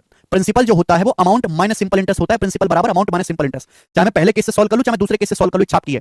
दूसरा केस मुझे दूसरा केस आसान लग रहा है, कम कैलकुलेटिव बोला है। अगर साधारण ब्याज की दर 6% है तो अमाउंट 22,400 है। अगर ब्याज की दर मेरे दोस्तों 6% है तो अमाउंट 22,400 है। ब्याज की दर 6% है टी साल के लिए। ये 9% की दर से टी साल का ब्याज है, 9% की दर से टी साल का ब्याज। अगर ब्याज की दर 6% है तो कितना ब्याज मिलेगा? दोनों तरफ 2/3 से गुणा कर दो। इतना लिखने की जरूरत थोड़ी ना थी, दोनों तरफ 2/3 से गुणा कर दो। ये कितना आएगा? यानी कि 6% ब्याज की दर से टी साल का जो ब्याज होगा वो 14,400 होगा।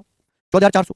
अब अमाउंट में से मैं ब्याज 14,400 रुपए घटा दूंगा तो प्रिंसिपल आ जाएगा सीधा सीधा 8,000 रुपए। एग्जाम अप्रोच ये है, लेकिन इसमें थोड़ा दिमाग ज्यादा लगाना पड़ेगा। 8,000 रुपए बहुत बेहतरीन और सिंपल जबरदस्त तरीका है।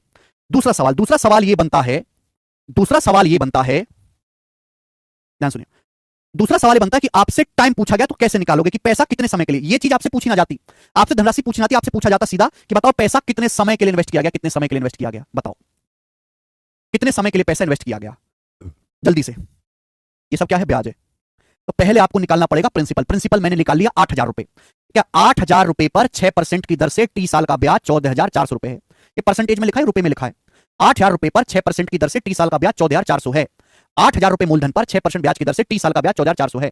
तो 8,000 रुपए पर 6% की दर से एक साल का ब्याज कितना होता है? 8,000 रुपए पर 6% के हिसाब से एक साल में कितना ब्याज मिलता है? 480 रुपए।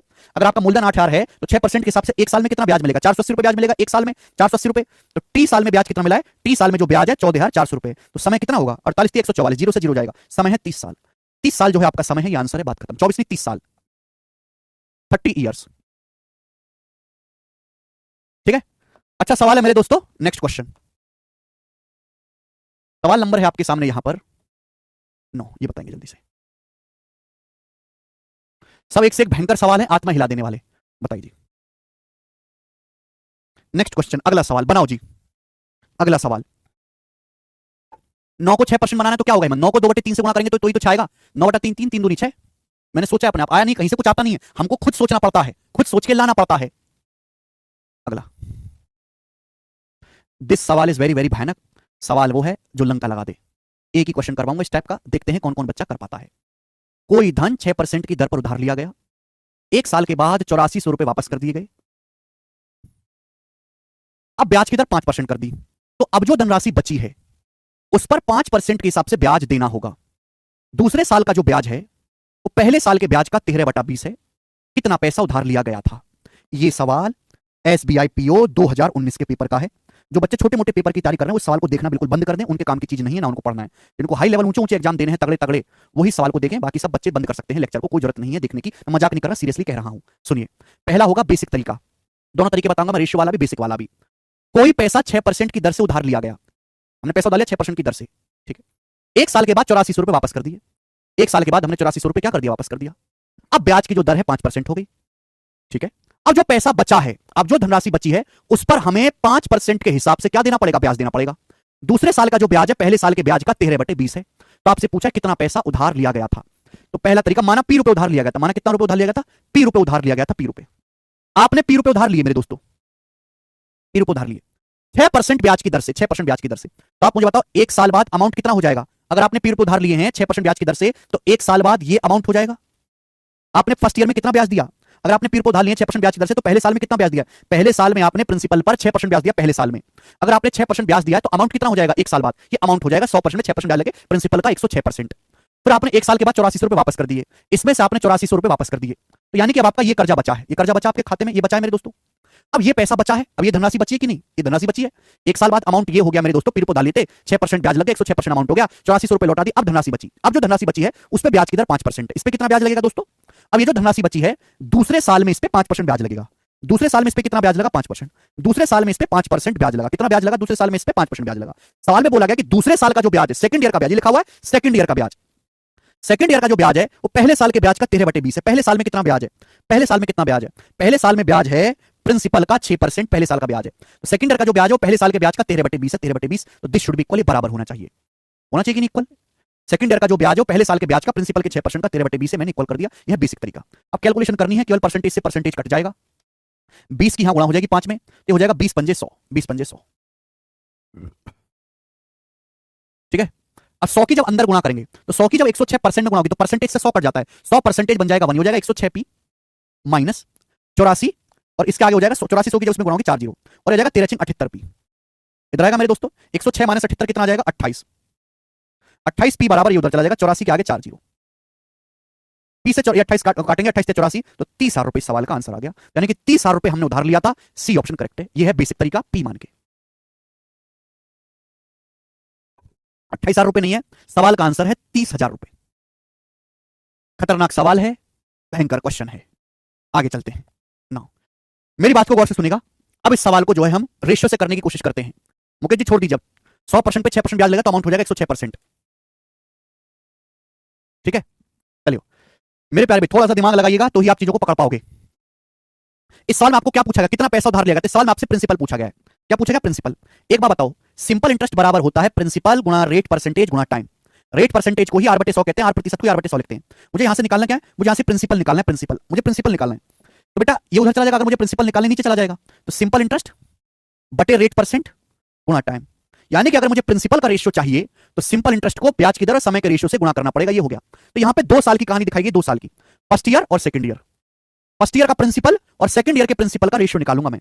फर्स्ट ईयर में जो हमारा मूलधन है और सेकंड ईयर में जो मूलधन है उसका अनुपात निकालूंगा। आप ये बताओ, एक आदमी ने पैसा डाला 6% की दर से, 1 साल के बाद 8400 रुपए वापस कर दिए। अब ब्याज की दर 5% हो गई। अब जो पैसा बचा है उस पैसे पर 5% ब्याज देना होगा। दूसरे साल का जो ब्याज है पहले साल के ब्याज का 13/20 है। सिंपल इंटरेस्ट का क्या रेशियो है? दूसरे साल का जो ब्याज है पहले साल का 13/20 है। अगर पहले साल में ब्याज 20 रुपए है तो दूसरे साल में ब्याज 13 रुपए है। ये ब्याज का रेशियो बटे, ध्यान से सुनिएगा, पहले साल में ब्याज की दर कितनी है? 6%। दूसरे साल में ब्याज की दर कितनी? 5%। पहले साल का समय कितना? 1 साल। दूसरे साल का समय कितना? 1 साल। ये आ गया। आप बोलोगे हाँ सर ये आ गया, सिंपल इंटरेस्ट बटे रेट परसेंट गुणा टाइम। कैंची गुणा कर देंगे, कैंची गुणा कर देंगे तो 20 पंजे 100 और 13 78 हो गया, 100:78। यानी कि हम ये कह सकते हैं मेरे प्यारे दोस्तों कि अगर आपने 100 यूनिट उधार लिया था, अगर आपने 100 यूनिट उधार लिया था, 100 यूनिट पहले साल में, अगर प्रिंसिपल 100 यूनिट है, अगर आपने 100 यूनिट उधार लिया था तो सेकंड ईयर की स्टार्टिंग में जो प्रिंसिपल है वो 78 है। अगर आपने 100 यूनिट उधार लिया था तो सेकंड ईयर की स्टार्टिंग में जो प्रिंसिपल है वो 78 है, 78। इसका मतलब क्या हुआ? देखो आपने 100 यूनिट उधार लिया, 100 यूनिट, पहले साल पे उस पर 6% ब्याज लगा, तो अमाउंट कितना हो गया? 106 आपका अमाउंट हो गया, अमाउंट 106। इस अमाउंट में से आपने 8400 रुपए वापस कर दिए। इसमें से आपने 8400 रुपए वापस करे अमाउंट में से। 1 साल बाद 100 रुपए अगर आपने उधार लिए थे, पहले साल 6% ब्याज लगा, अमाउंट हो गया 106। ठीक है ना? 106 में से आपने 8400 रुपए वापस किए, तब जाके जो पैसा बचा है वो सेकंड ईयर का प्रिंसिपल है और उस पर 5% ब्याज लगा है। यानी कि सेकंड ईयर का प्रिंसिपल कितना है? 78। बोलो हाँ। 106 में से 78 घटाएंगे तो 28। 28 यूनिट की वैल्यू 84,000 है, यानी कि 3000 गुना 28 से 84, 3000। क्लियर है? आप बोलोगे हाँ जी सर बिल्कुल, सॉरी 28 किलो 84 300 गुना, 300 गुना, पहले साल पे उधार दी राशि 100 यूनिट, 100 यूनिट की वैल्यू भी 300 गुना होगी, 30,000 रुपए। 30,000 रुपए सवाल का आंसर है, सी ऑप्शन। ठीक है जी, नहीं आएगा इस समझ में, छोड़ दीजिए आप इस सवाल को। ठीक है ना, जस्ट स्किप दिस क्वेश्चन, आपके टेस्ट की चीज नहीं है। अगला सवाल, सवाल नंबर आपके सामने 10। ठीक है जी, बैंकिंग वाले बच्चों के लिए था, बाकी एग्जाम वाले इस सवाल को छोड़ सकते हैं। अगला सवाल नंबर 10, एक और क्वेश्चन है। कभी बैंकिंग का सवाल सॉल्व करोगे ना, ब्याज का, बैंकिंग का एक सवाल और एसएससी के पूरे साल के सवाल बराबर हैं। गौर सुनना, बैंकिंग का एक सवाल और एसएससी का साल भर में जितना पेपर होता है उसके ब्याज के सारे सवाल बराबर हैं। इस लेवल का क्वेश्चन बैंकिंग में आता है, कैलकुलेशन वाइज भी और लॉजिक वाइज भी। एक और सवाल, सवाल नंबर है 10 आपके सामने, क्योंकि कुछ बच्चे बैंकिंग की भी तैयारी करते हैं और ये ब्याज ही एक ऐसा चैप्टर है जो बहुत ज्यादा कैलकुलेटिव बनाया जाता है, कैलकुलेटिव भी और लॉजिकल भी। नेक्स्ट क्वेश्चन नंबर 10, ये आपका क्लर्क के पेपर का है 2020 का। एक और क्वेश्चन ऐसा, ये थोड़ा आसान है, करके बताएं।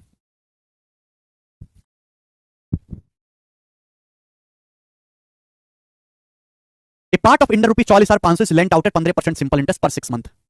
44,500 का एक भाग 15% सिंपल इंटरेस्ट पर 6 मंथ के हिसाब से उधार दिया गया।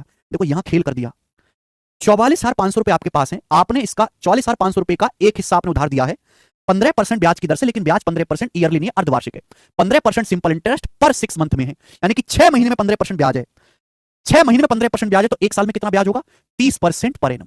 आपको यहां पर भी परेशान करा गया। ब्याज की दर प्रति वर्ष क्या होगी? 30%। भाई अगर ब्याज 6 महीने में 15% है सिंपल इंटरेस्ट, तो ब्याज एक साल में कितना होगा? 15 का दोगुना 30%। तो 44,500 रुपए का एक हिस्सा उधार दिया गया 30% ब्याज की दर से। बाकी पैसा उधार दिया गया है, रेस्ट अमाउंट उधार दिया गया है 18% सिंपल इंटरेस्ट है आफ्टर 1 ईयर, एक साल बाद। इंपॉर्टेंट है, ये इंपॉर्टेंट है। हमने क्या किया? 44,500 रुपए मेरे पास है, मेरे पास 44,500 रुपए, कुछ पैसा मैंने उधार दिया 30% ब्याज की दर से। फिर जो बचा पैसा है, वो बचा पैसा मैंने एक साल बाद उधार दिया है। कितने की दर से? एक साल बाद उधार दिया, 18% की दर से। आगे पढ़ेंगे। The ratio of interest after 4 year from the time when the first amount was lent out is 10:3। ब्याज का जो रेशियो है 4 साल के बाद, कौन सा 4 साल का समय लेना है? जब पहला पैसा उधार दिया गया था, जब पहला भाग उधार दिया गया था, पहला भाग उधार देने के समय के 4 साल के बाद दोनों भागों पर जो हमें ब्याज मिला है, पहले भाग पर और दूसरे भाग पर जो हमें ब्याज मिला है, उस ब्याज का रेशियो 10:3 है। तो आपसे पूछा है find the second part. Second part कितना है? जो 18% की दर पर उधार दिया गया था। आपसे सेकंड हिस्सा पूछा है प्रिंसिपल। सवाल में आपको ब्याज की दर दी है, समय दिया है मेरे दोस्तों, ब्याज का रेशियो दिया है, सब कुछ दिया है। आपसे पूछा क्या? प्रिंसिपल। अभी पिछले सवाल में समझाया था कि प्रिंसिपल बराबर होता है सिंपल इंटरेस्ट बटे रेट परसेंट गुना टाइम। अगर मुझे प्रिंसिपल का रेशियो पता लग जाए तो सब सॉल्व हो जाएगा। सवाल में ब्याज का रेशियो दिया है, ब्याज की दर दी है, समय दिया, निकल जाएगा। 44,500 रुपए के आपने दो हिस्से करें, फर्स्ट और सेकंड। 44,500 रुपए के आपने दो हिस्से करें, आपसे सेकंड हिस्सा पूछा है। पहले हिस्से पर और दूसरे हिस्से पर जो सिंपल इंटरेस्ट है, पहले हिस्से पर दूसरे हिस्से पर जो ब्याज है, उस ब्याज का रेशियो 10:3 है। पहला हिस्सा उधार दिया गया 30% ब्याज पर एनम की दर से, दूसरा हिस्सा उधार दिया गया है 18% पर एनम ब्याज की दर से, 18% प्रति वर्ष ब्याज की दर से। पहला हिस्सा उधार देने के 4 साल बाद रेशियो 10:3 है। पहला हिस्सा उधार दिया गया 4 साल के लिए, दूसरा हिस्सा कितने साल के लिए उधार दिया गया है? 3 साल के लिए। तो आप कहोगे सर कैसे आया ये? जब पहला हिस्सा उधार दिया गया था उसके 1 साल के बाद दूसरा हिस्सा उधार दिया गया है। अगर पहला हिस्सा 4 साल के लिए उधार दिया गया है तो दूसरा हिस्सा 1 साल बाद उधार दिया गया है, कि दूसरा हिस्सा उधार केवल 4 माइनस 1 3 साल के लिए दिया गया। ये पढ़ो, शेष भाग जो वो 1 साल बाद उधार दिया गया है। पहला हिस्सा 4 साल के लिए उधार दिया गया है ना, पहले भाग को उधार देने के 4 साल बाद ब्याज का रेशियो 10:3 है। पहला हिस्सा 4 साल के लिए उधार दिया गया, दूसरा हिस्सा 3 साल के लिए उधार दिया गया है। ये मैं ऊपर सिंपल इंटरेस्ट, नीचे रेट परसेंट गुना टाइम आ गया मेरे दोस्तों। पहले हिस्से और दूसरे हिस्से के प्रिंसिपल का रेशियो कट जाएगा 3:3, परसेंटेज कटी जाएगा। 18 के गुणा आएगी 18 2 180 और 40 3 120, 18 2 180 और 4 गुणा 30 120, कितना आ गया मेरे दोस्तों? ये चला जाएगा 60 से, 60 3 180, 60 दूनी 120, 3:2। तो पहले हिस्से का और दूसरे हिस्से का अनुपात 3:2 है। ठीक है बच्चे। आपसे पूछा 18% की ब्याज दर पर कितना पैसा उधार दिया गया। टोटल कितना है? टोटल है 44,500। टोटल है 3 + 2 5, 5 की वैल्यू 44,500 रुपए है। कितने गुना? 5 8 40 और 5 9 45, 8900 गुना। दूसरा हिस्सा 2 यूनिट, 2 की वैल्यू भी 8900 गुना आएगी मेरे दोस्तों, 178, 160 और 18, 17,800 रुपए। तो सेकंड जो हिस्सा है मेरे प्यारे भाई वो 17,800 रुपए है। ये सवाल का आंसर है। INR है, इंडियन रुपीज। INR मतलब इंडियन रुपीज।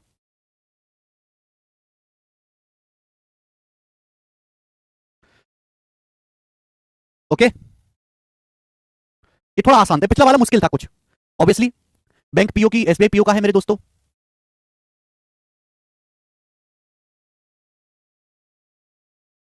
तो दम होगा, SBI पीओ बनना ये आसान काम नहीं है।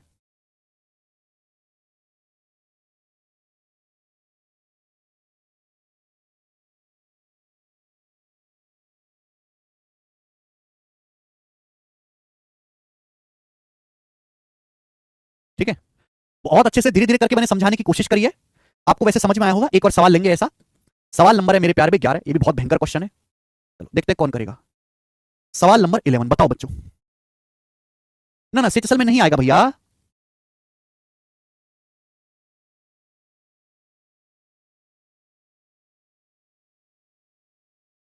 करो, यस। सवाल नंबर 11, ये भी बैंकिंग का ही पुराना सवाल है। IBPS में भी ऐसे क्वेश्चन आते हैं और ये क्वेश्चन IBPS के ही पेपर का है। जी बताओ। 14,000 रुपए की धनराशि को दो भागों में इस प्रकार बांटा गया है कि पहले भाग पर 5% की दर से और दूसरे भाग पर 8% की ब्याज दर से ब्याज मिलता है। एक साल के बाद 5% की दर वाले भाग पर प्राप्त ब्याज 8% की दर वाले भाग पर प्राप्त ब्याज से 92.25 रुपए ज्यादा है। पूछा गया 8% वार्षिक दर वाला भाग कितना है, 8% पर एनम की दर से जो पैसा उधार दिया गया है वो कितना है। ध्यान सुनिएगा मेरे दोस्तों। 14,000 रुपए के आपने दो टुकड़े किए, एक हिस्सा आपने उधार दिया 5% की दर से, दूसरा आपने 8% की दर से उधार दिया। मैंने मान लिया A और B। यहां पे मेरे दोस्तों रेशियो तो दिया नहीं है कि हम रेशियो बना लें, यहां तो आपको डिफरेंस दिया है। लाइन पढ़ो ना कि एक साल के एंड में 5% वाले हिस्से पर जो ब्याज मिला है 8% की दर वाले हिस्से पर प्राप्त ब्याज से 92.25 रुपए अधिक है। ब्याज का डिफरेंस दिया है यहां पर। तो भैया मैंने मान लिया ये तरीका कई जगह इस्तेमाल कर पाओगे आप। बेसिकली सवाल सिखाना पर्पज नहीं है, इस सवाल को सॉल्व करने का जो तरीका है, जो इसकी कैलकुलेशन मेथड है वो सिखाना है। सवाल तो नहीं कोई फर्जी है, सवाल कैलकुलेशन मेथड समझना जरूरी है। कि सपोज मेरे दोस्तों पहला भाग जो 5% की दर को उधार दिया वो A है, दूसरा भाग जो 8% की दर से उधार दिया गया वो B है। तो बच्चों एक आदमी ने 14,000 रुपए उधार दिए हैं, यानी कि A + B जो 14,000 रुपए के बराबर है। ए प्लस बी बराबर कितना है? 14,000 रुपए, 14,000 रुपीज, ठीक है ना। एक आदमी के पास 14,000 रुपए हैं, पहला भाग मैंने ए मान लिया, दूसरा भाग हमने बी मान लिया। पहला भाग उधार दिया गया 5% की दर से, दूसरा भाग उधार दिया 8% की दर से, यानी कि दोनों भाग टोटल मिला के 14,000 है। बोला है सिंपल इंटरेस्ट जो रिसीव हुआ है 5% दर वाले हिस्से पर, वो 92.25 रुपए ज्यादा है जो हमें सिंपल इंटरेस्ट मिला है 8% पे एक साल में। तो आप मुझे बताओ, पहला हिस्सा है ए रुपए, 5% के हिसाब से एक साल में कितना ब्याज मिलेगा? एक साल में ब्याज ये होगा, ए रुपए पर 5% के हिसाब से एक साल का ब्याज। दूसरे हिस्से पर ब्याज की दर 8% है, दूसरे हिस्से पर एक साल में कितना ब्याज मिलेगा? ये दूसरे हिस्से पर एक साल का ब्याज होगा। आप बोलोगे सर, बोला है पहले हिस्से पर जो ब्याज है मेरे प्यारे भाई 5% पे जो ब्याज मिला है वो 8% वाले हिस्से के ब्याज से 92.25 रुपए ज्यादा है। इन दोनों का जो डिफरेंस है वो 92.25 रुपए दिया है। तो मेरे पास दो इक्वेशन बन गई, दो इक्वेशन बन गई। आपसे पूछा है बी का मान, यहां से पूछा है 8% पर कितना पैसा निवेश किया गया, बी का मान पूछा है। मेरे पास दो इक्वेशन बन गई, मुझे यहां से सोल्व करके बी का मान निकालना है, यानी कि ए को गायब करना है। साम दाम दंड भेद जो करना पड़ेगा मैं वो करूंगा। यहाँ ए का 5% है, यहाँ ए है, ए गायब करना है क्योंकि मुझे बी निकालना है। दो इक्वेशन सोल्व करने का तरीका है, या 5% है तो ऊपर भी 5% से गुणा कर दो, सेम चीज हो जाएगी ना, ऊपर भी 5% से गुणा कर दो। अब 14,000 रुपए का 5% क्या आ जाएगा? 700 रुपए।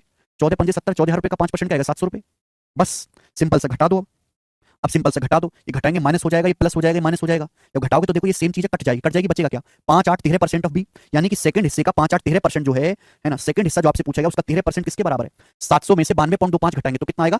607.75 रुपए। ठीक है भाई, 7 2 9 और ये 1 हो जाएगा, ये आएगा 607.75 रुपए। सेकंड हिस्से का 13% ही 607.75 रुपए। तो सेकंड हिस्से का जो 8% की दर से उधार देगा उसका 1% कितना है? 13 से जाएगा मेरे दोस्तों, तो जाएगा ये 13 चौका 52, 8 7 13 चिंग 78, बचेगा 9, 13 7 91, 6 13 पंजे 65, 1% की वैल्यू आ गई। 100% कितना आएगा? सेकंड हिस्से का 100%, 100 से गुणा करेंगे तो 10 हट जाएगा, 4675 रुपए। सवाल का आंसर है ए ऑप्शन 4675। बात खत्म। आपने कभी देखा कि सवालों में इस तरीके से भी कैलकुलेशन हो जाती है? दो इक्वेशन को सॉल्व करने का इससे आसान तरीका नहीं है।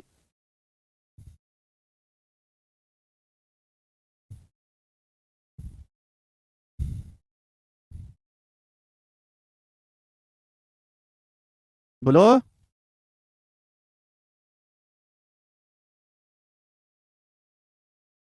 सुनते नहीं है? ठीक है, चलो बस, आज ओवरलोड हो गया मामला, आज इतना ही छोड़ते हैं। आपका दिमाग भी भन्न हो गया होगा ऐसे सवालों को करके, ठीक है ना, क्योंकि सवाल वो जो लंका लगा दें। ठीक है बच्चे, थोड़ी मुश्किल बातें हैं। मैं पहली बार रिक्वेस्ट कर रहा हूं कि जो बच्चे एमटीएस सीपीओ सीएसएल ऐसे पेपर्स की तैयारी कर रहे हैं वो इन मुश्किल सवालों को स्किप कर सकते हैं। जो बच्चे banking IBPS PO SBI clerk RRB, ठीक है ना, और इन एग्जाम की सीडीएस की और इंटेलिजेंस ब्यूरो ऐसे पेपर्स की तैयारी करते हैं वो इन क्वेश्चंस को पढ़ें, क्योंकि मैं मेरा पर्पस केवल ये है कि पेपर में कभी कभी ज्यादातर इन एग्जाम से बहुत ही ज्यादा कठिन, बहुत ही ज्यादा कैलकुलेटिव सवाल आते हैं। आप ऐसे सवालों को देख के पेपर में घबराए ना, पहले से मजबूत कठोर हृदय लेके जाएं कि पेपर में सवाल जो है बहुत ही भयानक आने वाला है ब्याज का। ठीक है, बाकी सवाल, बाकी एग्जाम जो होते हैं बहुत ही नॉर्मल क्वेश्चन आते हैं, समय कम होता है। ठीक है बच्चों, चलेगा, तो आज इतना ही छोड़ते हैं, आगे के सवाल आप खुद से प्रैक्टिस करके देखिएगा। ठीक है, इनको आगे मैं सवाल सॉल्व कराऊंगा नेक्स्ट क्लास में बच्चों। बाय।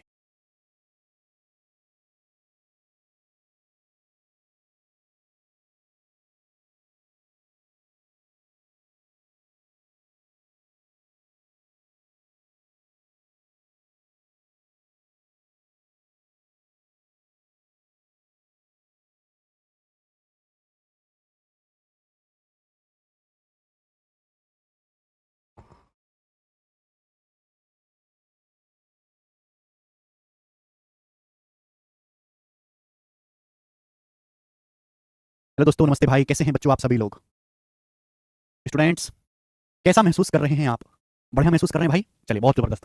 चलो, हम लोग पढ़ रहे हैं सिंपल इंटरेस्ट के मिसलेनियस सवाल टाइप वाइज। पहली शीट हम पूरी खत्म कर चुके हैं, सेकंड शीट है। ठीक है भाई, आज कल में खत्म हो जाएगा, फिर हम कंपाउंड इंटरेस्ट शुरू करेंगे। ठीक है जी, चक्रवृद्धि ब्याज। ओके, मैंने आपसे बोला था कि मिसलेनियस शीट में मिसलेनियस टाइप के सवाल है जो बच्चों के पल्ले पड़ते नहीं है और वो कर नहीं पाते। पहली शीट में सारे फिक्स टाइप के सवाल थे, सभी बच्चों को कर पा रहे थे, लेकिन मिसलेनियस टाइप के क्वेश्चंस भी एग्जाम में आते हैं, ज्यादा नहीं आते पर कभी कभी आते हैं। जी ध्यान सुनिएगा, सवाल नंबर 12। ये जो क्वेश्चन है ये सीजीएल या सीटीएल के पेपर में पूछा गया है 2022 में। इस सवाल को करने का तरीका है शिफ्टिंग मेथड। शिफ्टिंग मेथड से हम ये सवाल को सॉल्व करेंगे। ध्यान से सुनिएगा, मैं दो सवाल करवाऊंगा तब जाके आपको पूरी चीज क्लियर होगी। सुनो, सवाल पढ़ते हैं। A person invested a certain amount at a rate of 12% simple interest and another at a rate of 10% simple interest. He received an annual interest of 130 रुपए। बोला, सवाल में ये बोला गया है कि एक आदमी ने कुछ पैसा 12% की दर से और कुछ पैसा 10% की दर से इन्वेस्ट किया और उसे एक साल में 130 रुपए ब्याज मिला। However, if he interchange the amount invested, यदि वो निवेश की धनराशि को आपस में बदल देता तो उसे 4 रुपए ज्यादा इंटरेस्ट मिलता, 4 रुपए ज्यादा ब्याज मिलता। तो आपसे पूछा गया कि 12% सिंपल इंटरेस्ट की दर से कितना पैसा इन्वेस्ट किया गया है ओरिजिनली। तो बहुत प्यार से सुनिएगा, समझिएगा, तब जाके बताइएगा। आप ऐसे समझो, आप ऐसे समझो मेरे प्यारे भाई कि आपने ए रुपए इन्वेस्ट किया 12% की दर से और आपने बी रुपए इन्वेस्ट किया 10% ब्याज की दर से, 10% ब्याज की दर से, और आपको एक साल में ब्याज मिला कितना है? 130 रुपए आपको ब्याज मिला। 130 रुपए क्या मिला मेरे दोस्तों? आपको ब्याज मिला, सिंपल इंटरेस्ट मिला, सिंपल इंटरेस्ट। सुनना आप मेरी बात को, मैं आपको समझाने, बेटा थोड़ा सा पेशेंस होकर चुपचाप मुर्दे की तरह सुनते रहो। कोई कुछ नहीं पूछेगा, कोई कुछ नहीं बोलेगा, कुछ भी नहीं बोलना, केवल सुनना है। ये शिफ्टिंग का ऐसा कंसेप्ट है जो टाइम स्पीड एंड डिस्टेंस में भी लगता है, प्रॉफिट लॉस में भी लगता है, और ये कंसेप्ट जो है आपका सिंपल इंटरेस्ट में भी लगता है। बच्चे इसको समझ नहीं पाते, इससे बहुत कम आसान होता है। एक आदमी ने माना ए रुपए इन्वेस्ट किया 12% की दर से, बी रुपए इन्वेस्ट किया 10% की दर से, और एक साल में कितना ब्याज मिला? 130 रुपए ब्याज मिला। आगे क्या बोला? आगे बोला गया कि अगर उसने इन्वेस्टेड अमाउंट को इंटरचेंज कर देता तो 4 रुपए ज्यादा ब्याज मिलता है। इन्वेस्टेड अमाउंट को आपस में बदलने का क्या मतलब है कि पहले ए रुपए 12% की दर से इन्वेस्ट कर रहा था, अब ए रुपए इन्वेस्ट करेगा 10% की दर से। ये मतलब हुआ पहले बी रुपए पे 10% ब्याज मिल रहा था, अब बी रुपए इन्वेस्ट करेगा 12% ब्याज की दर से मेरे दोस्तों, ठीक है ना? यानी कि आपने अमाउंट को आपस में बदल दिया। पहले ए पर 12% ब्याज मिला था, उसी ए पर 10% ब्याज मिलेगा। पहले ए पर बी पर 10% ब्याज था, कितना ब्याज मिलेगा? 12% ब्याज मिलेगा। अब उसे ब्याज के रूप में 4 रुपए ज्यादा मिलते हैं। पहले जितना ब्याज मिलता था, अब उससे 4 रुपए एक्स्ट्रा ब्याज उसको मिलता है, 4 रुपए अधिक ब्याज मिलता है। तो आपसे पूछा है ओरिजिनली उसने 12% की दर से कितना पैसा निवेश किया? ओरिजिनली उसने 12% की दर से कितना पैसा निवेश किया? यानी कि सवाल में आपसे ए का मान पूछा गया है, ए का मान। सवाल में ए का मान भी पूछ सकता है, सवाल में बी का मान भी पूछ सकता है, आपसे दोनों ही चीजें पूछ सकता है। देखिए, जब भी कोई ऐसा क्वेश्चन आए कि टोटल सेम हो, टोटल, वहां ये तरीका आप लगा सकते हैं जो मैं तरीका आपको सिखाने वाला हूं, शिफ्टिंग, वहां आप इस तरीके का इस्तेमाल कर सकते हैं जो हम आपको पढ़ाने वाले हैं, शिफ्टिंग, मेरे प्यारे भाई।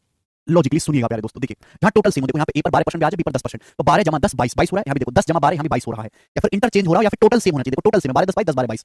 अब चलो ए का मान बाद में निकालना, पहले मैं आसान चीज आपको निकालना सिखाता हूं, बी का मान, कि 10% के ब्याज दर पे कितना पैसा निवेश किया गया था। पहले आप मुझे बी की वैल्यू निकाल के बताओ। देखो प्यारे भाई, जैसे आपको यहां से बी का मान निकालना है, बी का मान, तो मेरा लॉजिक क्या है ऐसे सवालों को सॉल्व करने का? टोटल सेम है, 12 10 22%, 10 12 जोड़ेंगे 22 आ रहा है। आपसे बी का मान पूछा है, तो ऐसे सवालों का लॉजिक क्या है कि जो चीज आपसे पूछी गई है, अगर सारा का सारा बी में इन्वेस्ट किया जाए, अगर सारा का सारा जो है, ध्यान सुनिएगा, अगर आपको बी का मान निकालना है तो आपको ए की वैल्यू को जीरो करना पड़ेगा। अगर आपको बी का मान निकालना है तो आपको ए की वैल्यू को जीरो करना पड़ेगा, जीरो। ध्यान से सुनिएगा, एक बार लॉजिकली अगर आप समझिए तो सवालों को उड़ा लेंगे, एक बार समझना मुश्किल है चीज को। हमेशा बढ़ती डायरेक्शन में काम करना है, हमेशा क्या करना है? बढ़ती डायरेक्शन में आपको काम करना है, बढ़ती डायरेक्शन में। मैं सवाल हटा दूं कि सवाल का अब इसमें कोई लेना देना नहीं है, यहां तक बस मैं कृपया मुर्दे की तरह सुनते रहें। हमेशा बढ़ती डायरेक्शन में आपको क्या काम करना है? बढ़ती डायरेक्शन में। सुनो, पहले बी पर कितना ब्याज था? 10%, अब बी पर कितना ब्याज हो गया? 12%, तो देखो ब्याज 2% बढ़ गया, ब्याज 2% बढ़ गया। ध्यान से अगर आप देखोगे यहाँ 2% बढ़ा है, तो यहाँ ऑटोमेटिकली 2% कम हो गया, यहाँ ऑटोमेटिकली 2% कम हो गया मेरे प्यारे। बोलो, बी, अगर ब्याज बी पे 2% बढ़ता है तो 4 रुपए एक्स्ट्रा ब्याज मिलता है, 2% बढ़ा है तो ऑटोमेटिकली 2% कम हो जाएगा। मुझे बी का मान निकालना है, बी का मान। देखो मेरे प्यारे, अगर आपको बी का मान निकालना है तो आपको ए की वैल्यू को जीरो करना पड़ेगा, जीरो। मैं यही कह रहा हूं कि अगर ए में ये पैसा 10% इन्वेस्ट ना करके, अगर ये 10% पैसा ए में इन्वेस्ट ना करके, अगर ये पैसा भी बी में ही इन्वेस्ट किया गया होता, तो आप मुझे बताओ कितना ब्याज आपको ज्यादा मिलता? जल्दी से जवाब दीजिएगा। क्लियर है? अगर जो पैसा ए में इन्वेस्ट किया गया 10% ब्याज की दर पर, ये पैसा ए में ना इन्वेस्ट करके अगर ये पैसा भी बी में इन्वेस्ट किया गया होता, तो आपको कितना ब्याज एक्स्ट्रा मिलता? देखो, अगर आप यहाँ पे 10% बढ़ाओगे तो यहाँ ऑटोमेटिकली मेरे प्यारे भाई देखो 10% कम हो जाएगा, ठीक है ना? यानी कि 12 जमा 10 कितना हो जाएगा मेरे दोस्तों? 22%। लॉजिक सुनिएगा, देखो टोटल सेम रहेगा, 12 10 22, 10 12 22, 0 प्लस 22 22, टोटल सेम रहेगा। क्लियर है? तो ध्यान से सुनिएगा मेरे दोस्तों, ये जो पैसा ए में 10% इन्वेस्ट ना करके अगर ये पैसा भी बी में इन्वेस्ट किया गया होता, तो बी में कितना ब्याज मिलता? 12 10, 12 प्लस 10 22%। ए में कितना ब्याज होता? 0%। कितना ब्याज एक्स्ट्रा होता? ध्यान सुनिएगा, जब बी में 2% ब्याज बढ़ता है तो ब्याज कितना बढ़ता है? 4 रुपए। जब मेरे दोस्तों ब्याज की दर 2% बढ़ती है बी में, तो ब्याज कितना बढ़ता है? 4 रुपए। दूना, 2 का दूना है 4, 2% का दूना है 4। लॉजिकली सोचो, 2% का डबल है 4। अगर बी में ब्याज की दर 10% बढ़ेगी मेरे दोस्तों, तो ब्याज भी कितना बढ़ेगा? दूना, 20 रुपए बढ़ना चाहिए कि नहीं बढ़ना चाहिए? आप बोलोगे हाँ सर बिल्कुल बढ़ना चाहिए, बिल्कुल बढ़ना चाहिए। यहाँ तक किसी बच्चे को कोई समस्या? भाई अगर यहाँ पे 2% ब्याज एक्स्ट्रा मिला तो ब्याज कितना एक्स्ट्रा मिला? 4 रुपए। अगर यहाँ हम 10% एक्स्ट्रा बढ़ेंगे तो ब्याज भी कितना एक्स्ट्रा मिलना चाहिए? दूना 20 रुपए, 2 का दूना 4 होता है, 10 का दूना 20। बताओ 130 जमा 4 134, 134 में 20 जोड़ेंगे तो कितना है? 154 रुपए। आप बोलोगे यहाँ सर 154 रुपए। यानी कि मेरे दोस्तों मैंने ये क्या किया? शिफ्टिंग का मेथड लगा के मैंने ये किया कि अगर ए में कुछ भी पैसा इन्वेस्ट ना करके अगर सारा का सारा पैसा बी में इन्वेस्ट किया गया होता 22% की दर से, तो आपको कितना ब्याज मिलता? 154 रुपए ब्याज मिलता। अगर ए में पैसा इन्वेस्ट ना करके, ए में ब्याज ना लेके अगर सारा का सारा पैसा बी में इन्वेस्ट किया गया होता 22% की दर से, तो कितना ब्याज मिलता? 154 रुपए। यानी कि बी की वैल्यू का 22% ही 154 है। 22% की वैल्यू 154 है, तो 1% की वैल्यू क्या है? 22 154 7 रुपए। तो बी की वैल्यू का 100% कितना है? 700 रुपए। तो बी का मान आ गया 700 रुपए। आप बोलोगे हाँ सर ये बी का मान है 700 रुपीज। एक बार कमेंट करके बताओ कितने बालक इस बात को समझ पाए हैं? 22 की वैल्यू 154 है, बी की वैल्यू का 22% 154 है, तो बी की वैल्यू का 100% कितना है? 700 रुपए। एक बार कमेंट करके बताओ कि कितने बालक इस बात को समझ पाए। अगर आप नहीं समझ पाए कोई बात नहीं, कोई बात नहीं मेरे दोस्तों, मैं आपको उल्टी कहानी समझाता हूं, ध्यान से सुनिएगा। शिफ्टिंग एक ऐसा तरीका है मेरे प्यारे भाई जिससे सवाल की कैलकुलेशन बहुत कम हो जाती है, बहुत कम सवाल की कैलकुलेशन हो जाती है। ध्यान से सुनिएगा मेरे दोस्तों। अब जैसे हम ये वाला सवाल ले लेते हैं, ठीक है, ये क्वेश्चन अपन लोग ले लेते हैं, ये वाला सवाल जी सुनिएगा। एक आदमी ने कुछ पैसा 12% की दर से और कुछ पैसा 10% की दर से निवेश किया, एक साल में कितना ब्याज मिला? 130 रुपए। यदि इन्वेस्ट की धनराशि को आपस में बदल दिया जाए, यानी कि जो पैसे पे पहले 12% ब्याज था अब उस पैसे पे 10% ब्याज है, जिस पैसे पर पहले 10% ब्याज था उस पे 12% ब्याज है, तो आपको क्या होगा? ब्याज के रूप में 4 रुपए एक्स्ट्रा मिलेंगे, आपको 4 रुपए ब्याज अधिक मिलेगा, 4 रुपए ब्याज आपको अधिक मिलेगा, 4 रुपए।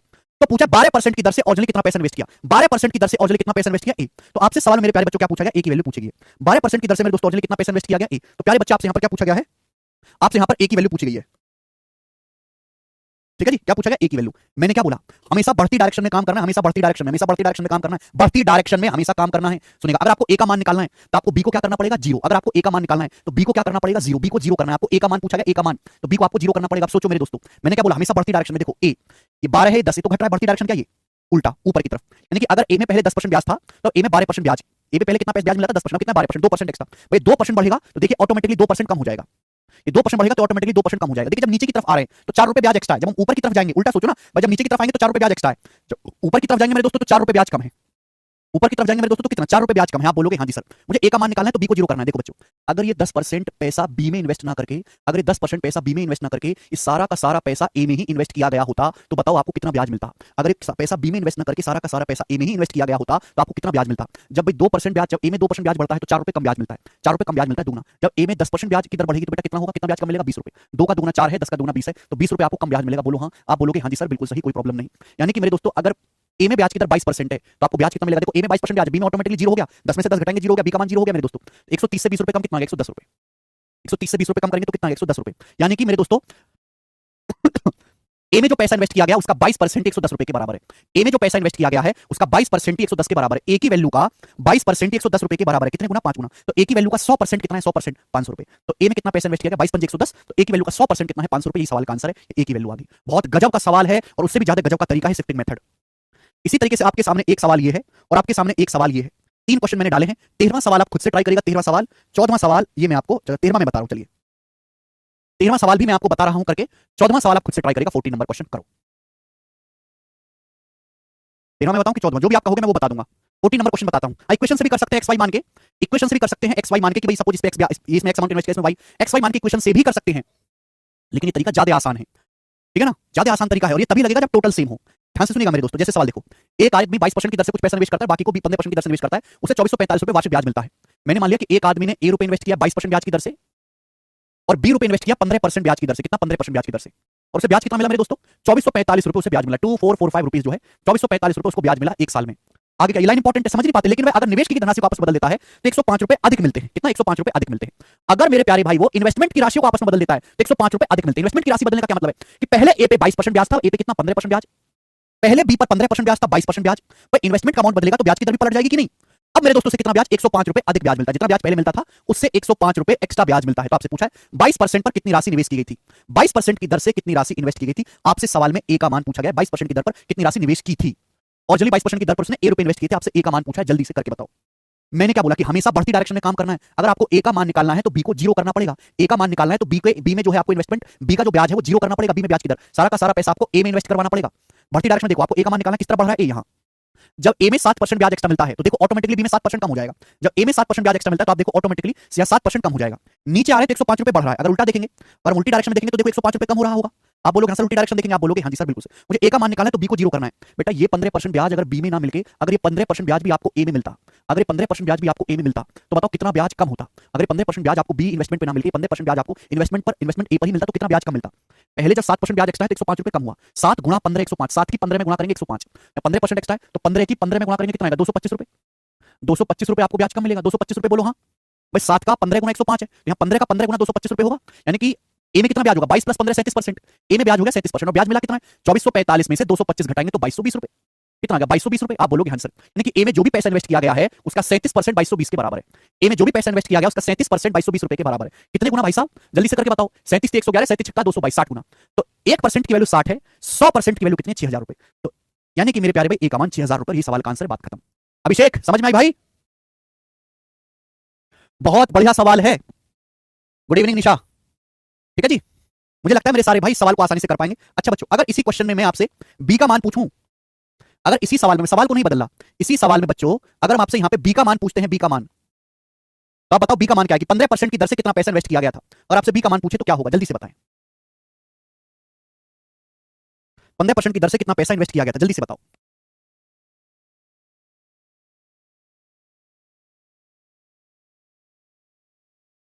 हाँ जी बिल्कुल, एग्जाम का पूछ, 15% की दर से कितना पैसा इन्वेस्ट किया गया था।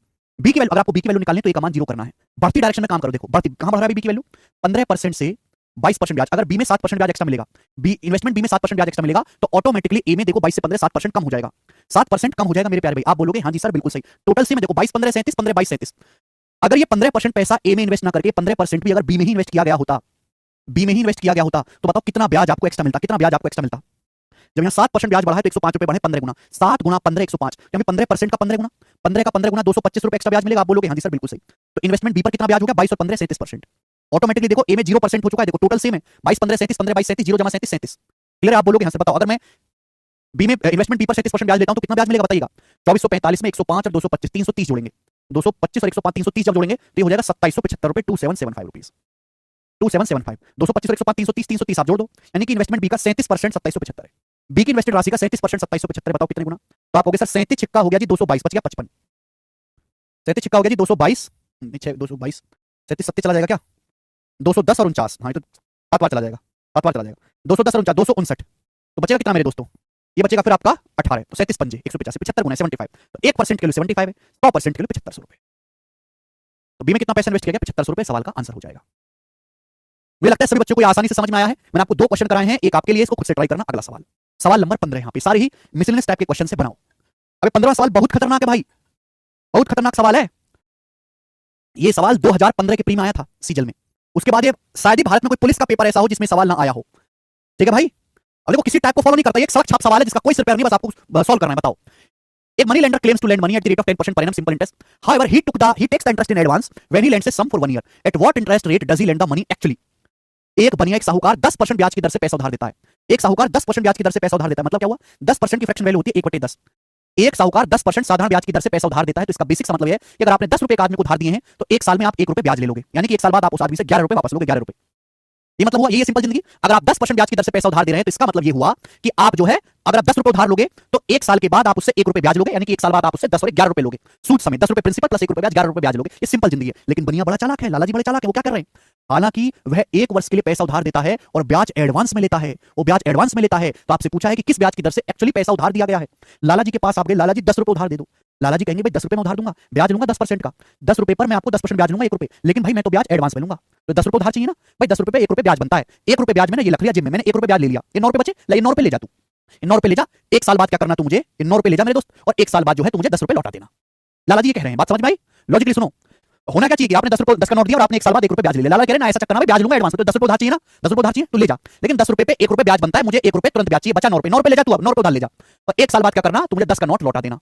भाई 10 रुपए 1 रुपए ब्याज बनता है, मैंने ब्याज पहले ले लिया, बाकी तू ले जा, और बाकी 10 रुपए जो है तुझे लौटा देना एक साल के बाद। यानी कि लालाजी अल्टीमेटली कर क्या रहे हैं कि 9 रुपए पर ही 1 रुपए ब्याज वसूल ले रहे हैं लालाजी, 9 रुपए देकर ही आपसे लालाजी 1 रुपए ब्याज ले रहे हैं। तो ब्याज की जो एक्चुअल में दर है वो 1/9, 11 सही 1/9% है, डी ऑप्शन आंसर। कितना बेहतरीन लॉजिकल सवाल है ये, मुझे लगता है सभी बच्चों को समझ में आया है। नेक्स्ट अगला टाइप, सवाल नंबर 16 बच्चों, करेंगे जल्दी से, अगला क्वेश्चन बनाओ। अगला टाइप बिल्कुल बेसिक सवाल, जल्दी से करेंगे। ए 90,000 रुपए 5% की दर से 4 साल के लिए उधार लेता है, वह उसे 7% की साधारण ब्याज पर 4 साल के लिए बी को उधार देता है, उसको प्राप्त होने वाला लाभ रुपए में ज्ञात कीजिए। देखो सवाल बहुत आसान, बहुत इंपॉर्टेंट है। जब आप प्रीवियस देखोगे तो आपको 5-6 सवाल ऐसे मिल जाएंगे, इजी क्वेश्चन है एकदम। होता क्या है ना, आदमी भी करते हैं, गांव में भी ऐसे करते हैं, कम ब्याज की दर से पैसा उधार ले आएंगे और ज्यादा ब्याज की दर से पैसा उधार देंगे, तो बीच में जो भी होगा उतना वो क्या कमाएंगे, फायदा कमाएंगे। एक आदमी ए है, वो 90,000 रुपए उधार लेता है, एक आदमी ए है जो 90,000 रुपए उधार लेता है, कितने साल के लिए, 4 साल के लिए, कितने ब्याज की दर से, 5% की दर से पैसा उधार लिया। जैसे ही उसने पैसा उधार लिया तुरंत अपने गांव में आके दूसरे आदमी को पैसा उधार दे दिया, एक हाथ से उधार लिया, दूसरे हाथ से पैसा उधार दिया। अब उधार देता है कितने, 7% ब्याज की दर से उधार देता है, कितने साल के लिए, 4 साल के लिए। तो आप ये बताओ कि उसको प्रॉफिट कितना होगा, कितना लाभ उसको होगा। 5% की दर से उधार लिया था, उधार दिया 7% की दर से, 5% और 7% अंतर कितना, 2%। हर एक साल में 2% का फायदा होगा, हर एक साल में 2% का फायदा होगा। आप बताओ कि 5% की दर से पैसा लाओगे और दूसरे आदमी को 7% की दर से पैसा उधार दोगे, तो बीच में 2% जो बचेगा उसे अपने पॉकेट में रखोगे कि नहीं लोगे? तो हर साल 2% का फायदा होगा। कितने समय के लिए पैसा उधार लिया है, दिया है 4 साल के लिए, तो 4 साल में कितना फायदा होगा, 8%। तो 90,000 रुपए पर एक 8% फायदा होगा, 90 अट्टे 72, 7200 रुपए, 7200 रुपए का फायदा होगा। बिल्कुल बेसिक सवाल, समझ पाए बच्चों? कर लोगे? ए ऑप्शन ये आसान है। अगर आपको समझ में आया तो सारे बच्चे कमेंट में यस लिख देंगे, अगर आपको ये सवाल समझ में आया है तो सब बच्चे कमेंट में यस लिख देंगे, यस। ठीक, अब इसी टाइप का एडवांस सवाल, एक ये तो इजी था, इसी टाइप का एक एडवांस क्वेश्चन भी बनता है, वो करके बताएं। सवाल नंबर 17 बताओ जल्दी से, देखते हैं इसका लॉजिक कितने बालक सोच पाएंगे। टाइप सेम है मेरे दोस्त। पिंटू जी अगर आप ये भी नहीं समझ पा रहे तो पढ़ने में तो आप बेकार हो ही, आप व्यापार में भी बेकार हो, मतलब आपकी जिंदगी ही बेकार है, आप आदमी ही बेकार हो, आप आजीवन गरीब रहने वाले हो। इस सवाल को सॉल्व करने के लिए पढ़ा लिखा तुम्हारी समझ में आने की जरूरत नहीं है, कोई सड़क छाप आदमी भी जिसने कभी जीवन में कोई पढ़ाई नहीं करी, अनपढ़ आदमी भी सवाल को सॉल्व कर सकता है खुद से समझ के। इस सवाल को ना समझ पाने का मतलब है कि आप पढ़ाई में तो बर्बाद हो ही, आप जिंदगी के व्यापार में भी बर्बाद रहोगे, आजीवन गरीब रहोगे, तुम कचरा लोग हो। फिर इतनी सिंपल सी बात है कि तुम 5% की दर से पैसा उधार ले आए और दूसरे आदमी को 7% की दर से दे दिया, तो बीच में 2% आप एक्स्ट्रा ब्याज ले रहे हो कि नहीं, 2% फायदा कमाओगे एक साल में, 4 साल में कितना फायदा कमाओगे, 8%। एक और सवाल इसी का करेंगे 17वां।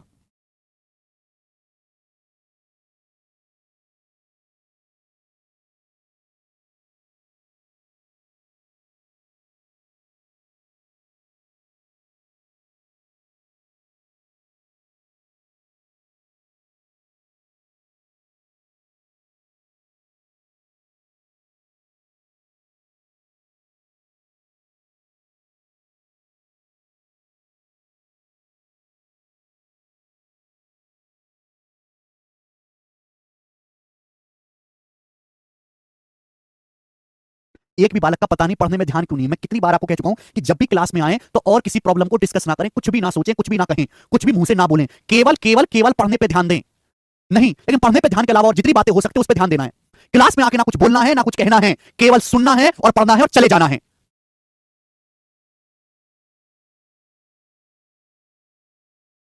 कब क्या चीज होगी, कैसे होगा, वो मुझ पे छोड़ दो। तुम चिंता क्यों करते हो? चुपचाप मुर्दे की तरह बैठे रहो बस और पढ़ो। ये बेस्ट टाइम बढ़ा सकते हैं, ये एक चैप्टर कब होगा, ये कर, क्यों कहना, क्यों पूछना, क्या करोगे जान के, हो जाएगा सब। बस चुपचाप मुर्दे की तरह पढ़ते रहिए आप। No question asked, no answer given. चलिए करेंगे जल्दी से। अब सवाल समझे, बहुत ही बेहतरीन और लॉजिकल क्वेश्चन है, थोड़ा सा दिमाग लगाना है। ग्री ने गौरव से 4 साल के लिए 16% की दर से 7800 रुपए उधार लिए। ग्री ने उधार लिए गौरव से 4 साल के लिए, उसने इसमें कुछ पैसा मिलाया और 19% की दर से 4 साल के लिए आजम को उधार दे दिया 19% की दर से। इससे जो है ग्री को 1601 रुपए का फायदा हुआ। ग्री को कितना फायदा हुआ? 1601 रुपए का फायदा हुआ। ज्ञात करें उसने कितना पैसा मिलाया था ग्री ने। बहुत बड़ा सवाल है। देखो, ग्री है बिचौलिया, ग्री एक बंदा है, ग्री एक बंदा है। ग्री ने गौरव से 7800 रुपए उधार लिए। ग्री ने गौरव से पैसा उधार लिया, कितना पैसा उधार लिया? 7800 रुपए। कितने ब्याज की दर से? 16% ब्याज की दर से 4 साल के लिए। ग्री ने गौरव से कितना पैसा उधार लिया? 7800 रुपए उधार लिया 4 साल के लिए 16% की दर से। अब 7800 रुपए उधार लेने के बाद ग्री ने इसमें कुछ पैसा ऐड किया। ग्री ने 7800 रुपए में उधार लेने के बाद कुछ पैसा ऐड किया है, कुछ पैसा मिलाया है। कुछ पैसा मिलाने के बाद ग्री ने पैसा उधार दे दिया आजम को। कितने ब्याज की दर से? 19% ब्याज की दर से। पूरी पिक्चर दिखा रहा हूं ये। तो बताओ ग्री को कुल 1601 रुपए का फायदा। ग्री को टोटल कितना फायदा? 1601 रुपए का। तो पूछा कितना पैसा मिलाया गया था। अब आप सोचो, देखो मिलाने वाली बात भूल जाओ। ग्री 16% की दर से पैसा उधार लेता है और 19% की दर से आदम को पैसा उधार दे देता है। तो ग्री बीच में 3% का प्रॉफिट कमाता है। कम ब्याज की दर से पैसा उधार लेते हो, दूसरे आदमी को ज्यादा ब्याज की दर से दे देते हो। आप पैसा उधार देने के बाद पैसा लोगे, लेने के बाद पैसा लौटाओगे भी, तो बीच में जो 3% एक्स्ट्रा ब्याज बचेगा वो आप अपने पास रखोगे कि नहीं? यानी कि कितने साल के लिए? 4 साल की कहानी चले तो 1 साल में 3% पैसा ब्याज एक्स्ट्रा मिलेगा, 4 साल में कितना? 12%। तो 7800 रुपए पर ग्री को 12% का फायदा हो जाएगा। 1 साल में 3% का 16% में पैसा उधार लिया, 19% पे दे दिया, 4 साल में कितना फायदा होगा? 12%। तो 7800 रुपए उधार लेते ग्री ने, तो 7800 रुपए पर ग्री को कितना फायदा होगा? 12%। कितना होता है 7800 का 12%? बताओ। 840 और 96, 836, सॉरी 900, कितना आ जाएगा? 878 गुणा 12 हो जाएगा 840 और 96। 840 में 100 जोड़ेंगे, 940 से 4 कम, 936 रुपए। तो ग्री को 936 रुपए का प्रॉफिट होगा। ग्री को कितना फायदा होगा? 936 रुपए का। लेकिन सवाल तो कह रहा है ग्री को 1601 रुपए का फायदा हुआ। सवाल तो कह रहा है 1601 रुपए का फायदा हुआ। बताओ कितना फायदा एक्स्ट्रा हुआ? 1601 में से 936 घटाओ, 11 में से 6 गया 5, 9 में से 3 गया 6 और 15 में से 9 गया 665 रुपए। ग्री को 665 रुपए का एक्स्ट्रा फायदा हुआ। आप बताओ 665 रुपए एक्स्ट्रा फायदा कहां से हुआ है? तो आप कहोगे सर पैसा जो मिला है ना, जो एक्स्ट्रा पैसा ऐड किया है ग्री ने अपनी तरफ से, उसकी वजह से ये एक्स्ट्रा फायदा क्यों हुआ है ग्री को 665 रुपए? कि ग्री ने जो पैसा अपनी तरफ से मिलाया था उसकी वजह से ग्री को एक्स्ट्रा फायदा हुआ है। जो पैसा ग्री ने अपनी तरफ से मिलाया है उसको तो ग्री को किसी को नहीं लौटाना भाई। 7800 रुपए ही तो ग्री को लौटाने पड़ेंगे गौरव को। जो पैसा ग्री ने अपनी तरफ से ऐड किया है उसको तो किसी को लौटाना नहीं है। उस पर जितना भी ब्याज मिलेगा ग्री अपनी पॉकेट में रखेगा सीधा का सीधा। तो यही सवाल का लॉजिक है कि ग्री ने जो पैसा ऐड किया है, इस ऐड किए गए पैसे पर जो भी ब्याज लगेगा उसे ग्री अपने पास रखेगा। यानी कि ब्याज ग्री ने आजम को कितने ब्याज की दर से पैसा उधार दिया है? 19% ब्याज की दर से पैसा उधार दिया है। यानी कि ग्री ने जो पैसा ऐड किया है उस पर ग्री 1 साल में 19% ब्याज लेगा। तो ग्री 4 साल में, क्योंकि 4 साल के लिए पैसा उधार दिया है, ग्री 4 साल में कितना पैसा ब्याज लेगा? 76%, 1976%। यानी कि ग्री ने जो पैसा ऐड किया है उसका 76% 665 रुपए के बराबर है। ग्री ने जो पैसा ऐड किया है उसका 76% 665 रुपए के बराबर है। ग्री ने जो पैसा अपनी तरफ से ऐड किया है उसको तो चुकाने का कोई मतलब नहीं, उस पर जो भी फायदा होगा ग्री सीधा सीधा अपने पॉकेट में रखेगा। ग्री ने आजम को 19% की दर से उधार दिया है, तो ग्री 1 साल में 19%, 4 साल में 76% ब्याज कमा लेगा। जो भी पैसा उसने ऐड किया है कमाएगा 665 रुपए का। तो 76% की वैल्यू 665 रुपए के बराबर है। कितने गुना? 19 से काट लेते हैं, 19 चौक 76, 19 57, 19 पंजे 95, 4% की वैल्यू 35 है। तो 100% की वैल्यू कितनी? 25 से गुणा, दोनों 25 से गुणा कर देंगे। 35 गुणा 25 कितना आएगा मेरे दोस्तों? तो आप होगे सर 750 और 125, 750 और 125, 875 रुपए सवाल का आंसर है। अपन लोग ये कह सकते हैं कि ग्री ने 875 रुपए मिलाए थे, बात समाप्त। बहुत बढ़िया सवाल है। ये चीज आपको मैंने कल समझाने के लिए लिखी है, लिखनी नहीं थी, क्योंकि लॉजिक आप खुद से दिमाग में सोच सकते हो। 2 क्वेश्चन मैंने आपको करा दिए, एक इजी टाइप वाला और एक उसी पे एडवांस लेवल का। इसके अलावा कोई सवाल इस पे बनेगा नहीं, गारंटी हमारी है। पढ़ाता मैं सब कुछ, कोई टाइप छोड़ता नहीं, बालक ही पढ़ने लायक नहीं है, बालक ही पढ़ने लायक नहीं है, पढ़ता ही नहीं बालक, सब कचरा वाला भरा पड़ा है। अगला सवाल, सवाल नंबर 18 अगला टाइप करके बताएंगे कौन करेगा। 80 नंबर क्वेश्चन, मिसलेनियस वैरायटी के सवाल है। इस टाइप के भी हम 2 क्वेश्चन लेंगे। सवाल सीजल 2030 के प्री में आया था, बनाओ। 1 साल में 19% ने जी ग्रीन आजम को 19% की दर से उधार दिया, 4 साल में 1976%। कृपया सवाल पढ़ें। अगला बनाएं बच्चों। Very good Rohit. एक आदमी ने पहले साल के दौरान 5% ब्याज की दर पर ऋण लिया, इसे दूसरे वर्ष से आगे के प्रत्येक वर्ष में 0.5% साधारण ब्याज की वृद्धि की जाती है। 4 साल के बाद उसने कर्जे को पूरी तरीके से चुकाने के लिए कुल ब्याज के रूप में 4600 रुपए का भुगतान किया। कुल कितना ऋण था? बहुत अच्छा सवाल है, गजब का क्वेश्चन, 2023 का। एक आदमी ने, सवाल पढ़ो, एक आदमी ने लोन लिया, पहले साल के दौरान ब्याज की दर 5% है, पहले साल के दौरान with an increase of 0.5% simple interest every year from the second year. और दूसरे साल से हर साल ब्याज की दर 0.5% बढ़ जाती है। एक आदमी ने पैसा उधार लिया, पहले साल जो ब्याज की दर है पहले साल के दौरान 5% है, 5% की दर से उधार लिया था, और दूसरे साल से जो है ईच ईयर ब्याज की दर 0.5% बढ़ जाएगी। तो पहले साल 5% ब्याज है, दूसरे साल कितना ब्याज देना पड़ेगा? 0.5% बढ़ा दो 5.5%, तीसरे साल कितना ब्याज देना पड़ेगा? फिर 0.5% बढ़ा दो, 5.5 में 0.5 ऐड करेंगे 6%, फिर चौथे साल कितना ब्याज देना पड़ेगा? फिर 0.5% बढ़ा दो 6.5%। इस हिसाब से 4 साल में कितना ब्याज देना होगा? 4 साल में कुल ब्याज देना पड़ेगा मेरे दोस्तों यहाँ पर 5, 6, 11 और 6.5 और 5.5 12, यानी कि 11, 12, 23%। तो 23% आपको ब्याज देना पड़ेगा 4 सालों में। सवाल के अनुसार ब्याज कितना देना पड़ेगा, ब्याज के रूप में 4600 रुपए देने पड़े, तो 23% की वैल्यू 4600 रुपए है, ठीक है। तो आपसे पूछा कुल कर्जा कितना था, 23% के लिए 4600 रुपए 200 गुना, तो कुल कर्जा था 100%, 100% की वैल्यू भी 200 गुना है, यानी कि 20,000 रुपए का कुल कर्जा था। पहला ऑप्शन सवाल का आंसर है, बिल्कुल बेसिक सवाल, ठीक है जी। ऑप्शन नंबर ए हर कोई बालक कर पाए, ये इजी सवाल था। इसी का एक एडवांस वर्जन लेंगे, सवाल नंबर 19 करो जी, इसी का एक एडवांस वर्जन सवाल नंबर 19 करके बताएंगे जल्दी से। 20,000 रुपए हर बच्चे का आ गया, वेरी गुड। मधु कह रहे 29 सेकंड में हो गया, ज्यादा लग गया भाई। एक A banker lends 4,000 at simple interest to customer. The rate of interest for the first year is X%, for the second year is X plus 3%, for the third year is X plus 6% and so on. At the end of sixth year के and में customer ने 7480 रुपए पे किए हैं banker को और अपना कर्जा खत्म कर लिया, क्लियर हिज डेब्ट, find the value of x, x का मान ज्ञात करें। बहुत बढ़िया सवाल। एक ग्राहक ने एक बैंकर से 4,000 रुपए उधार लिए, या फिर हम ये कह सकते हैं कि एक बैंकर ने एक ग्राहक को साधारण ब्याज पर 4,000 रुपए उधार दिए। कितने रुपए उधार दिए बैंक वाले ने कस्टमर पकड़ा, उसको 4,000 रुपए उधार दे दिए। पहले साल ब्याज की दर X% है, पहले साल ब्याज की दर कितनी X%, दूसरे साल ब्याज की दर कितनी है X plus 3%, X plus 3%, तीसरे साल ब्याज की दर कितनी है X plus 6% and so on. ये चलता है, यानी कि हर साल क्या हो रहा है, हर साल ब्याज की दर 3% बढ़ रही है। छठे साल के अंत में ग्राहक को कर्जा खत्म करने के लिए बैंक वाले को 7480 रुपए चुकाने पड़े, यानी कि 6 साल बाद इतना अमाउंट वापस करना पड़े, 6 साल बाद अमाउंट है। आपसे पूछा एक्स का मान, पहले साल X% ब्याज है, दूसरे साल X plus 3%, तीसरे साल X plus 6%, चौथे साल क्या होगा फिर X plus 9%, पांचवें साल क्या होगा फिर 3 बढ़ जाएगा X plus 12%। अब बताओ फिर छठे साल क्या होगा, बताइए बच्चे, X plus 15%। तो आप मुझे बताओ कि 6 साल में टोटल ब्याज कितना हो गया, ये 6 साल में टोटल ब्याज कितना हो गया, जल्दी से जवाब देंगे। 6 साल में टोटल ब्याज कितना होगा, जोड़ो। 6 साल में टोटल ब्याज कितने परसेंट होगा, जल्दी से जवाब देंगे, सब लोग जोड़ेंगे। एक्स कितनी बार है, 6 बार, 6x। अब बताइए क्या हो जाएगा, 3 15 18, 6 12 18 और 9 अभी 36 और 9 45%, 6x प्लस 45%, 6 सालों का टोटल ब्याज आ जाएगा। जोड़ सकता हूं मैं, आसानी से जोड़ सकता हूं इसको। x कितनी बार है, 6 बार, 3 15 18, 6 12 18 और 9 18 18 36 9 45, तो 6 साल में जो टोटल ब्याज है 6x प्लस 45% है। अब सुनो, बैंक वाले ने 4,000 रुपए उधार दिए ग्राहक को, 4,000 रुपए, ठीक। और कितना मेरे दोस्तों, ग्राहक ने कितना वापस किया, 6 साल बाद 7480 रुपए वापस किया। तो 4,000 रुपए पर ब्याज कितना दिया उसने, 7480 में से 4,000 घटाओ, 7480 में से 4,000 घटाएंगे, 3,480 रुपए ब्याज दिया ग्राहक ने। परसेंटेज में कितना ब्याज दिया, 6 सालों में इंटू 100% आ जाएगा। भाई 4,000 रुपए उधार लिए थे ग्राहक ने, 6 साल बाद 7480 रुपए चुकाए, तो 6 साल में ब्याज कितना दिया, इंटरेस्ट कितना दिया, 3480 रुपए, 4,000 पर 3480 रुपए, परसेंटेज में कितना आ जाएगा, ये तो आ जाएगा 4 8 32, 4 7 28, 87%। तो ग्राहक ने 6 साल में 87% ब्याज चुकाया है, जबकि चुकाया कितना है, 6x प्लस 45%। 6x प्लस 45 की वैल्यू 87% है, 4 8 32, 4 7 28। यहां से कितना आएगा, 6x बराबर आ जाएगा भाई 87 में से 45 घटाएंगे तो आ जाएगा 2 और 8 में से 4 गया 42। एक्स का मान आ गया 42/6 यानी कि 7, एक्स की वैल्यू 7 है। बी ऑप्शन सवाल का आंसर है, बिल्कुल बेसिक सवाल, सब बच्चे समझ पाए हैं, कोई प्रॉब्लम नहीं। मुझे लगता है इस टाइप का सवाल आप कर लोगे। अगला क्वेश्चन सवाल नंबर 20 करके बताएं, ठीक है। All these are miscellaneous questions, इनको आप तभी करें जब आपने टाइप वाइज जो है सारे सवाल पढ़ लिए। ये सवाल नंबर 20 है, देखो कितना सरल सवाल है। ये सवाल मेंस 2021 के पेपर में आया है, एजीटी सीजीएल के मेंस में। बताइए 20,000 और 40 साल की राशि को 3 साल के लिए 10% और 15% की ब्याज दर पर दिया गया है। कुल साधारण ब्याज कितना है, बताओ जी, हद होगी सवाल में।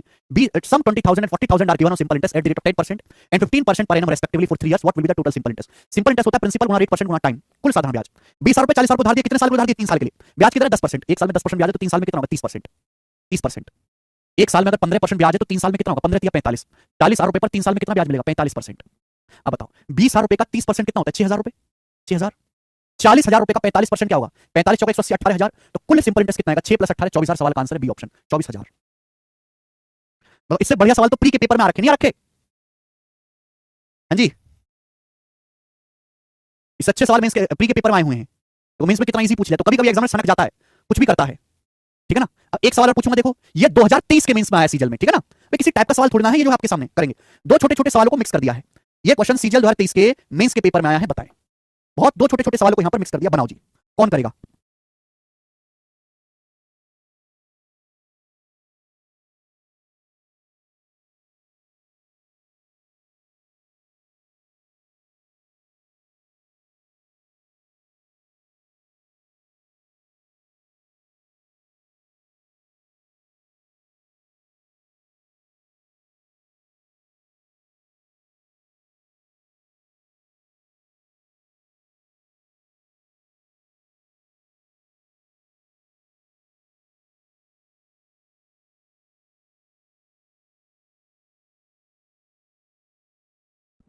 अब बनाओ,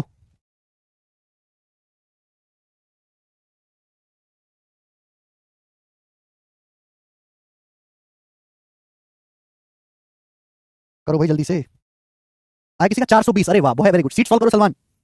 2800 रुपए पर 10% की दर से 3 साल में साधारण ब्याज एक्स है और 6200 रुपए पर 14% की दर से वाई सालों में सिंपल इंटरेस्ट 1736 है, वाई सालों में, ठीक है। तो एक्स बटे वाई का मान क्या है, दो अलग, बिल्कुल ही दो अलग सवालों को यहाँ पे मिक्स किया गया है। अपन को एक्स बटे वाई निकालना है। एक्स क्या है, 2800 रुपए पर 10% की दर से 3 साल का ब्याज है एक्स। तो आप बताओ एक्स क्या आएगा, व्हाट इज एक्स। 2800 रुपए पर 10% के हिसाब से 1 साल का ब्याज है, 3 साल का ब्याज क्या होगा, मल्टीप्लाई बाय 3, 3 सालों का ब्याज हो गया, ठीक है। वाई क्या है? वाई आपके साल है, समय बोला है 6200 रुपए पर 14% की दर से सिंपल इंटरेस्ट 1736 रुपए है। एक्स बटे वाई क्या होगा मेरे दोस्तों? वाई की वैल्यू कैसे निकालेंगे बताओ?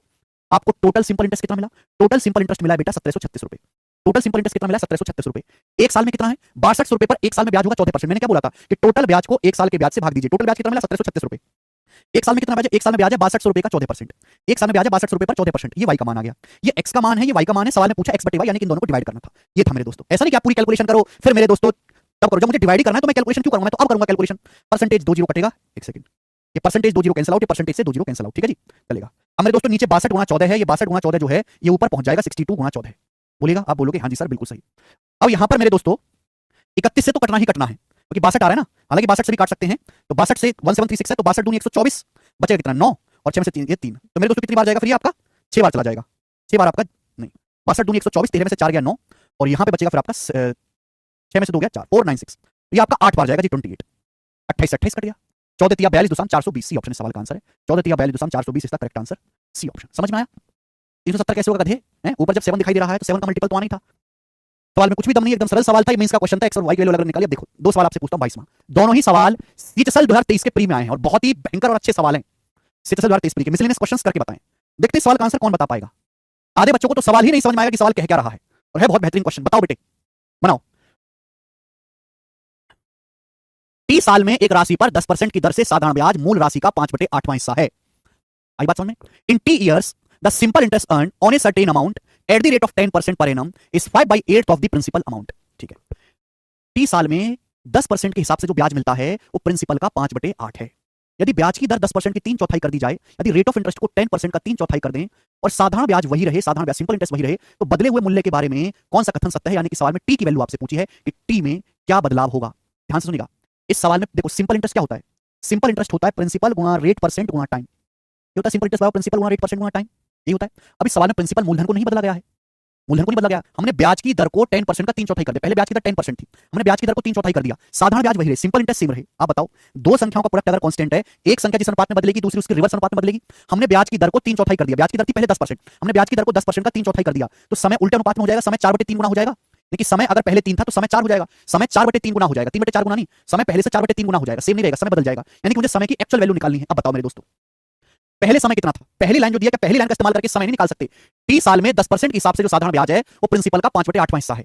एक बात का जवाब दो मेरे दोस्तों, सिंपल इंटरेस्ट जो है प्रिंसिपल का 5/8 है। सिंपल इंटरेस्ट प्रिंसिपल का 5/8 है। 5/8 क्या होता है? 1/8 12.5%। 5/8 कितना होता है? 62.5%। अब बताओ सिंपल इंटरेस्ट जो मिला है वो 62.5% मिला है। आपको ब्याज कितना मिला है? 12.5%। साधारण ब्याज जो है वो प्रिंसिपल का मूल राशि का 62.5% है। सिंपल इंटरेस्ट है 62%। ब्याज की दर है 10%। एक बात बताओ, एक साल में 10% ब्याज है तो 62% ब्याज कितने साल में मिलेगा? डिवाइड कर दो। अगर एक साल में 62% ब्याज है, सॉरी एक साल में अगर 10% ब्याज है तो आपको टोटल ब्याज 62.5% मिला है, तो कितने साल में मिलेगा? 6.25 ईयर्स में। 6.25 ईयर्स में, यानी कि टाइम जो था वो 6.25 ईयर्स था मेरे प्यारे भाई। 6.25 ईयर्स, यानी कि पहले जो समय था वो था 6 सही 1/4 साल। 6 से 1/4 मतलब 4 6 24 25, 25/4 साल। पहले समय 25/4 साल था। बोलो क्लियर है? बात समझ में आई? ठीक है ना? आपसे पूछा अब समय क्या होगा मेरे दोस्तों, तो बताओ अब समय क्या हो जाएगा?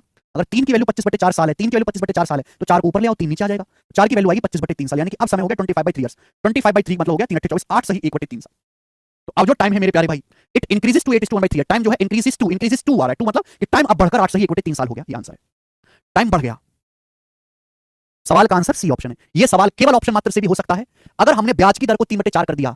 सिंपल इंटरेस्ट सेम है तो समय उल्टे अनुपात में होगा। रेट ऑफ इंटरेस्ट 3/4 हो गया तो समय 4/3 गुना हो जाएगा। अगर पहले समय 3 था तो अब समय 4 हो जाएगा। समय सेम रहेगा नहीं, समय 4/3 गुना होगा, 3/4 गुना नहीं होगा। समय बढ़ेगा, समय 4/3 गुना हो गया। हमने ब्याज की दर अगर घटा दी है तो समय बढ़ाना पड़ेगा, तो समय डिक्रीज नहीं होगा, समय बढ़ेगा। एक ही ऑप्शन था ये, सी ऑप्शन। पूरा करने की जरूरत ही नहीं थी सवाल में। अच्छा सवाल है, समझने वाले समझ गए, गधे वाले जो है गधे तो हैं। आगे एक और सवाल, 23वां क्वेश्चन। ये भी सिक्स के पेपर में आया था। सारे सवाल नहीं आएंगे ऐसे, जैसे सिंपल इंटरेस्ट के 40 शिफ्टों में से सिंपल इंटरेस्ट की सपोज 25 शिफ्ट में सवाल आया डायरेक्ट, तो 25 में से समझो कि 8-10 शिफ्ट में ऐसा क्वेश्चन होगा मिसलेनियस। बाकी तो ज्यादा फिक्स टाइप के सवाल ही आते हैं। 6.25 को 25/4 साल लिखा है राज। एक और सवाल सिचल का ही करके बताएं, 23वां।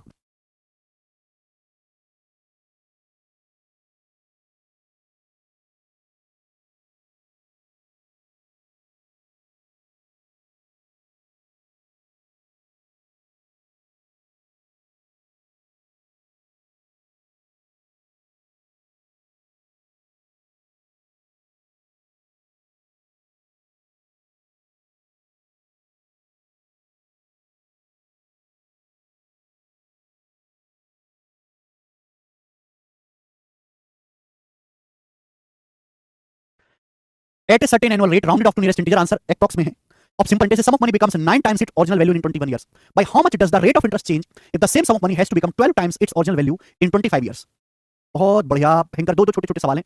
बोले साधारण ब्याज की दर से कोई धनराशि 9 गुना हो जाती है 21 साल में. तो आपसे पूछा रेट ऑफ इंटरेस्ट में ब्याज की दर में कितना बदलाव आएगा. रेट ऑफ इंटरेस्ट में चेंज आपसे पूछा कितना चेंज आएगा यदि समान धनराशि को 12 गुना होना है 25 साल में. बताओ मेरे दोस्त, कोई धनराशि, अब बताओ पहले ब्याज की दर कितनी थी. कोई धनराशि 21 सालों में 9 गुना हो गई. अगर कोई धनराशि 21 साल में 9 गुना होगी तो ब्याज कितना मिला? 8 गुना. 8 गुना ब्याज मिला भाई. 1 रुपए 9 रुपए बन गए तो ब्याज कितना मिला? 8 गुना. कितने साल में? 21 साल में. 1 साल में कितना ब्याज मिला? बट 21 ऑलरेडी पढ़ा चुका हूं. परसेंटेज में कितना ब्याज मिला? इनटू 100%. क्योंकि पहले ब्याज की दर ये थी 21 या 63 बचेगा 17 है भी, और फिर 21 8 168 और 21 कम 21, यानी कि पहले ब्याज की दर ये थी 38.1%. अब बोला है यदि वही धनराशि 25 साल में अपनी ओरिजिनल वैल्यू से 12 गुना हो जाए तो ब्याज दर में कितना परिवर्तन होगा. यदि ब्याज की वही धनराशि 25 साल में 12 गुना होगी, अगर कोई धनराशि 12 गुना होगी तो ब्याज कितना मिला? 11 गुना. 1 रुपए 12 रुपए बन गए 12 गुना, तो ब्याज तो 11 रुपए मिला ना. 11 रुपए ब्याज कितने साल में? 25 साल में. तो 1 साल में कितना ब्याज है? 11/25. 1/25 4% होता है. 11/25 44%. स्टैंडर्ड फ्रैक्शन नहीं थी, स्टैंडर्ड है भैया, मुझे याद अच्छी तरीके से 44%. तो ब्याज की दर पहले 38.1% थी, अब ब्याज की दर 44% होगी. तो बताओ ब्याज की दर में कितना परिवर्तन आया? ब्याज की दर 6% बढ़ गई, इंक्रीज भाई, लगभग 6% बढ़ गई. परसेंटेज चेंज नहीं पूछा ब्याज की दर में, पूछा है ब्याज की दर कितनी बढ़ी, कितना चेंज आया. 38.1 से अगर ब्याज की दर 44% होगी तो ब्याज की दर कितनी बढ़ी है? 6% इंक्रीज. ये आंसर है, बात समाप्त. सवाल में कोई दम नहीं था, बच्चे देखते ही डर जाएंगे बस. सवाल नंबर 24 अगला क्वेश्चन बनाएं. 24 और 25 दो सवाल हैं इस टाइप के, बनाओ जी. पहले ये 24वां, ये क्वेश्चन सेम टू सेम 2013 या 2014 के मींस में आया हुआ एज इट इज. ठीक है, टीचर से पुराने लेवल का सवाल है. बनाओ. कौन करेगा भाई साहब इस सवाल को. यदि ए ने पी रुपए उधार लिए x% की दर से और बी ने क्यू रुपए उधार लिए हैं, क्यू का मान पी से बड़ा y% की दर से, सिंपल इंटरेस्ट पे, सेम टाइम पर. तो आपसे पूछा कितने समय के बाद उनका अमाउंट, कितने समय के बाद अमाउंट ऑफ देयर डेब्ट विल बी इक्वल, कितने समय के बाद उनके कर्जे की राशि, ऋण की राशि बराबर हो जाएगी, आपसे पूछा गया है. बहुत अच्छा सवाल, कौन करेगा. ए ने x% की दर से पी रुपए और बी ने y% की दर से क्यू रुपए उधार लिए एक ही टाइम पर. कितने समय के बाद उनका अमाउंट बराबर हो जाएगा, जल्दी से जवाब दो. देखो चूंकि यहां वेरिएबल में है, आपको कंफ्यूजन ना हो तो बेसिक से बता देते हैं. भाई अमाउंट बराबर जो होता है वो होता है प्रिंसिपल प्लस सिंपल इंटरेस्ट, ये होता है. अब सिंपल इंटरेस्ट क्या बच्चे? सिंपल इंटरेस्ट है प्रिंसिपल PRT/100. ऐसे लिख लो मेरे दोस्तों, PRT/100 ऐसे लिख लेते हैं. बोलिए. अब आप मुझे बताओ, मैंने मान लिया कि दोनों ने एक ही टाइम पर पैसा उधार लिया है टी साल के बाद. टी साल के बाद उनके कर्जे की जो राशि है, उनका जो अमाउंट है, उनका जो डेब्ट है वो इक्वल हो जाएगा टी साल के बाद. Now listen carefully. ए ने x% ब्याज की दर से पी रुपए उधार लिए. अगर ए ने x% ब्याज की दर से पी रुपए उधार लिए तो आप मुझे बताओ ए का अमाउंट कितना होगा. टी साल में ए का अमाउंट क्या होगा? पी प्लस कितने x% ब्याज की दर से टी साल बाद ए का अमाउंट क्या होगा? ये टी साल बाद ए का अमाउंट हो जाएगा. पी प्लस पी ब्याज की दर x% है, समय टी साल है. बी ने उधार लिए हैं क्यू रुपए y% ब्याज की दर से. तो आप बताओ टी साल के बाद बी का अमाउंट क्या होगा? क्यू प्लस क्यू, ब्याज की दर है y, समय है t/100, ये अमाउंट हो जाएगा. बोला ये गया कि बताओ कितने साल के बाद अमाउंट इक्वल होगा. इक्वल होना चाहिए, बस यही पूछा था, इसको बराबर कर देना है. हो गया. कंसेप्ट आपको याद होना चाहिए. आपसे टी का मान पूछा है, क्योंकि क्यू बड़ा है पी छोटा है तो बेटा पी को उधर ले जाते हैं, तो क्यू माइनस पी आ जाएगा. टी ये वाली चीज इधर ले आती है, इस चीज को इधर ले आते हैं मेरे प्यारे भाई. तो टी कॉमन, t/100 कॉमन आ जाएगा. बचेगा क्या? ये px ये qy, px माइनस qy बचेगा. px माइनस qy बराबर राइट साइड में ये आ जाएगा. तो बताओ यहां से t की वैल्यू क्या आएगी. t का जो मान आएगा मेरे दोस्तों, पूरा लिख देता हूं चाहे, वैसे देखते पता चल गया कि ऊपर आएगा q माइनस p गुणा 100. ये उत्तर नहीं है, ये तो उत्तर नहीं है ना, ये उत्तर है. और नीचे आएगा px माइनस qy, ये भी उत्तर नहीं है. तो आंसर है पहला ऑप्शन. पहला ऑप्शन सवाल का आंसर है भाई. 100 ऊपर जाएगा, q minus p, px minus qy नीचे आएगा. 100 q minus p px minus qy साल. सरल है. चलो दोस्त एक और करेंगे लास्ट. चलो 27 क्वेश्चन तक करेंगे. बनाओ जी. अब यहां पर भी सेम क्वेश्चन है, सेम क्वेश्चन है, बस पिछला वाला सवाल वेरिएबल में था और यहां ये सारा सवाल डाटा में है. ये सवाल सीआरपीएफ हेड कांस्टेबल 2022 के पेपर का है. As it is. मुझे हर बच्चे से इस क्वेश्चन का आंसर चाहिए, जल्दी से बताएंगे. एक आदमी 80,000 रुपए की राशि को 24% और 91,000 रुपए की राशि को 20% पर निवेश करता है. बोला राशि कितने साल में बराबर हो जाएगी, कितने सालों में अमाउंट इक्वल हो जाएगा. एक आदमी ने 80,000 रुपए इन्वेस्ट किए 24% ब्याज की दर से और 91,000 रुपीज इन्वेस्ट किए 20% ब्याज की दर से. कितने साल में अमाउंट बराबर हो जाएगा मेरे प्यारे भाई. देखिए एक ये जो पैसा इन्वेस्ट किया गया 80,000 रुपए और 91,000 रुपए, इस पैसे के बीच में कितना डिफरेंस है? 11,000 रुपए का डिफरेंस है. प्रिंसिपल के बीच में कितना डिफरेंस है? 11,000 रुपए का डिफरेंस है मेरे प्यारे भाई. अगर यहां 11,000 रुपए ब्याज ज्यादा मिल जाए, अभी क्या है ये 80,000 रुपए इन्वेस्ट किए 91,000 रुपए, यहां 11,000 रुपए ज्यादा इन्वेस्ट कर दिया. अगर यहां 11,000 रुपए ज्यादा ब्याज मिल जाए तो देखो अमाउंट बराबर हो जाएगा. अमाउंट बराबर है principal plus simple interest. Principal में 11,000 का डिफरेंस है, यही अगर 11,000 का डिफरेंस ब्याज में मिल जाए तो अमाउंट इक्वल हो जाएगा. अगर यहां 11,000 रुपए ब्याज ज्यादा मिल जाता है दूसरे वाले केस से, तो आप बताओ दोनों का अमाउंट इक्वल हो जाएगा. अमाउंट कब इक्वल होगा? अभी जो हमने पैसा इन्वेस्ट किया उसमें 11,000 रुपए का अंतर है. ये 11,000 रुपए जो मैंने कम इन्वेस्ट किया, अगर मैं 11,000 रुपए ज्यादा ब्याज से वसूल लूं दूसरे की तुलना में, भैया मेरा अमाउंट इक्वल हो जाएगा. लॉजिकली सोचो, लॉजिकली सोचना है तो 11,000 रुपए किसमें ब्याज में डिफरेंस बनना चाहिए. या 80,000 रुपए पर एक साल में कितना ब्याज? 24%. 24 8 192, 19,200.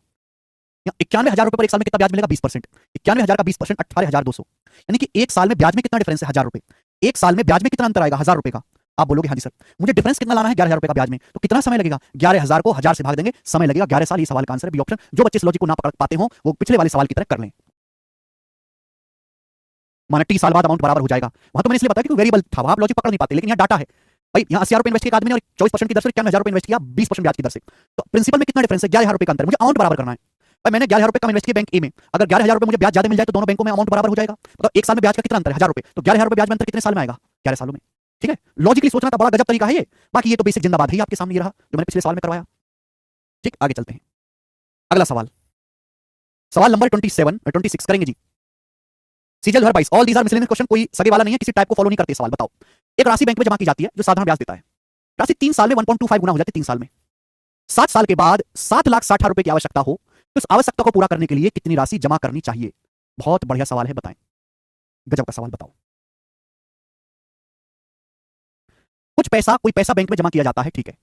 ये पैसा 3 सालों में 1.25 गुना हो जाता है। यदि 7 साल के बाद 7,60,000 रुपए की जरूरत है, इस जरूरत को पूरा करने के लिए किसी को कितना पैसा बैंक में जमा करना पड़ेगा? जी जल्दी से सोच के बताएं। एक बार बताओ, कोई धनराशि 3 साल में 1.25 गुना हो जाती है, कितने साल में? 3 साल में 1.25 गुना। 1.25 गुने का मतलब होता है 5/4। 5/4 गुना हो गई, यानी कि ब्याज कितना मिला? 25%। कोई धनराशि 3 साल में 1.25 गुना होगी, 1.25 गुना को हम बोलते हैं 125%। 1.25 मतलब 125/100, 125%। लेकिन 3 साल में कोई धनराशि 5/4 गुना हो गई। 4 रुपए इन्वेस्ट किया तो 5 रुपए बन गए, तो 3 साल में ब्याज कितना मिला? 1/4। 3 साल में ब्याज कितना मिला बेटा? 1/4। यानी कि आप 4 रुपए इन्वेस्ट करोगे, 4 रुपए इन्वेस्ट करोगे तो 3 साल में जो आप 4 रुपए अगर आप इन्वेस्ट करोगे प्रिंसिपल, तो 3 साल में आपको 1 रुपए ब्याज मिलेगा, 1 रुपए। तो आपसे पूछा है 7 साल बाद अगर 7,60,000 रुपए चाहिए तो कितना पैसा जमा कराना पड़ेगा? देखो, ये 3 साल का ब्याज दिया हुआ है आपको, 3 साल का नहीं, आपको 7 साल का ब्याज चाहिए। देखो, अगर मैं 3 से गुणा कर दूं तो डाटा आसान हो जाएगा। 4 रुपए पर 1 रुपए ब्याज मिला, अगर मैं 3 से गुणा कर दूं, 3 चौक 12, तो मैं ये भी कह सकता हूं कि 12 रुपए पर 3 रुपए ब्याज मिला। मैं ये भी कह सकता हूं 12 रुपए पर कितना ब्याज मिला? 3 रुपए ब्याज मिला। लॉजिकली सोचो, यानी कि अगर प्रिंसिपल 12 रुपए है, अगर आपका प्रिंसिपल 12 यूनिट है, 12 यूनिट, तो 3 साल में कितना ब्याज मिला? 3 यूनिट। तो 7 साल में कितना ब्याज मिलेगा? 7 यूनिट। अगर आपका 1/4 को मैं ऐसे भी तो लिख सकता हूं 3/12। अगर प्रिंसिपल 12 यूनिट है, लॉजिकली सोचो, अगर प्रिंसिपल 12 यूनिट है, 3 साल में कितना ब्याज मिला? 3 यूनिट। तो 7 साल में कितना ब्याज मिलेगा? 7 यूनिट। अगर 12 प्रिंसिपल पर 7 यूनिट ब्याज मिलेगा तो 7 साल बाद अमाउंट कितना हो जाएगा? 19। ये प्रिंसिपल से अमाउंट का रेशियो आ गया, यानी कि अगर आप आज 12 जमा करोगे, 7 साल बाद अमाउंट 19 हो जाएगा। हमें जरूरत कितने 7 साल बाद? 7,60,000 रुपए की। कितने कितने गुना? 19 40,000 गुना। तो अभी कितना जमा करना पड़ेगा? 12 48, 4,80,000 रुपए बैंक में जमा करना पड़ेगा। सी ऑप्शन आंसर है। ऐसे करना है कम से कम कैलकुलेशन में, कम से कम कैलकुलेशन में करना है। बस 3 से गुणा इसलिए करिए जिससे कि फ्रैक्शन में ना जाए, इजीली कैलकुलेशन हो। अगर आपका प्रिंसिपल 12 है तो 3 साल में कितना ब्याज है? 3। 7 साल में कितना ब्याज होगा? 7। 12 प्रिंसिपल पर 7 साल में 7 ब्याज होगा तो अमाउंट कितना आएगा? 12 7 19। आपको रखा कि 7 साल बाद इतने पैसे की जरूरत है, 7,60,000 रुपए की, तो कितना पैसा बैंक में जमा करना पड़ेगा? 12 की वैल्यू 4,80,000 रुपए। बताओ, कितना सरल सवाल था ये। इससे आसान सवाल दुनिया में बनता ही नहीं है। सवाल नंबर 27 करना जरा। ये सवाल इंटेलिजेंस ब्यूरो के पेपर में आया 2024 में। वैसे तो 2023 का पेपर था पर हुआ 2024 में है, अभी 15-20 दिन पहले ही पेपर हुआ था। करना जरा इस सवाल का क्या आंसर है। सर मेरी शादी कर दी लॉकडाउन में, 3 साल हो गए, लेकिन लाऊंगा नहीं, लाऊंगा लिखा, लुगाई लिखा, क्या लिखा है? लेकिन लगा नहीं, जब तक जॉब नहीं लगूंगा, जॉब नहीं लगेगी तो अब क्या कह रहे हो तुम? क्लियर बोल, क्लियर। तो टाइटल सही नहीं है तुम्हारे। तो जब तक जॉब नहीं लगेगी घर से नहीं लाएंगे बेटे, ऐसा रिस्क मत उठाओ, क्या पता किसी और की जॉब लग गई हो। जो भी हो अपने अंडर कर लो पहले, जॉब तो लगती रहेगी। और तुम कौन से दूध पीते बच्चों की शादी तुम्हारी जबरदस्ती कर दी लॉकडाउन में? ये लॉकडाउन में शादी कर ले, क्या पता लॉकडाउन के बाद जिंदा रहे ना रहे। हैं? ऐसा कैसे हो जाता है भाई? इंटेलिजेंस ब्यूरो का सवाल करके बताएं जल्दी से, लेटेस्ट क्वालिटी क्वेश्चन आपके लिए। जय ने कुछ पैसा 14% की दर पर उतनी ही राशि 20% की दर पर 2 साल के लिए उधार दी। कुल ब्याज 9520 रुपए था, तो प्रत्येक मामले में उधार दी गई धनराशि ज्ञात कीजिए। जय ने कुछ पैसा 14% की दर से और उतना ही पैसा 20% की दर से 2 साल के लिए उधार लिया। सेम पैसा, सेम। कुल ब्याज 9520 रुपए है, तो बताओ प्रत्येक मामले में उधार दी गई धनराशि। 2 आदमी को बुलाया, दोनों को समान पैसा उधार दिया, इसको भी 100%, इसको भी 100% उधार दिया। कितने साल के लिए? 2%, 2 सालों के लिए।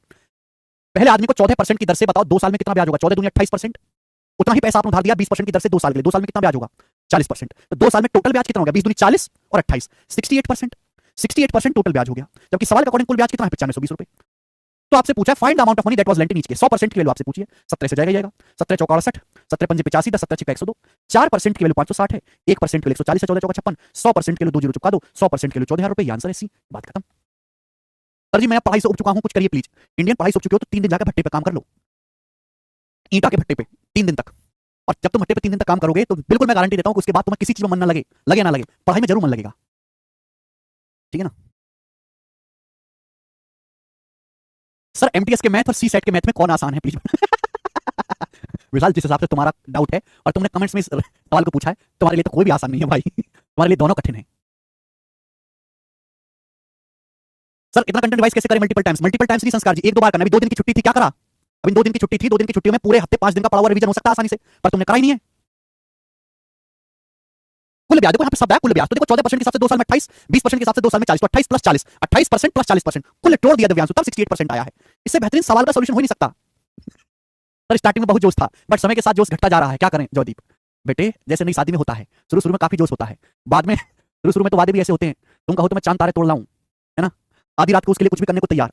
अब 3 महीने बाद ही ले लो, 6 महीने बाद ही ले लो, वो अगर आधी रात को भी कहेगी कि समोसा खाने का मन है, तो आप उसे क्या जवाब दोगे, बट उधर कोने में मुंह करके सोचा चुपचाप। तो इंटरेस्ट घट जाता है, ऐसी पढ़ाई के साथ है, समझे, पढ़ाई में इंटरेस्ट बनाए रखना है, उसके लिए मोटिवेशन फैक्टर ढूंढ लो, पैसा, जॉब लगेगी तो पैसा आएगा, और पैसे से इंटरेस्ट हमेशा बना रहता है। पैसे ही एक ऐसी चीज है जो आदमी का इंटरेस्ट हमेशा बनाए रखती है, बस, बाकी हर किसी से इंटरेस्ट कम ज्यादा ऊपर नीचे होता रहता है, पैसे से मोह कभी कम नहीं होता। उसको दिमाग में रख के, ध्यान में रख के तैयारी करते रहो चुपचाप। जितेंद्र कह रहे हैं सर वो बेलन से मारती है। जितेंद्र जी देखना किस दिन तवा हाथ में ना आ जाए। और गर्म हुआ तो और ज्यादा रिस्क है। सर आप आईटी रुड़की गए थे? हाँ जी मृत्युंजय। पतिया फेंक के मारता। जितेंद्र जी लगता है उसका निशाना कच्चा, जो आप पक बच गए। इस बार बिल्कुल सामने सटीक से खड़ा होइएगा और कहना अब निशाना लगाओ।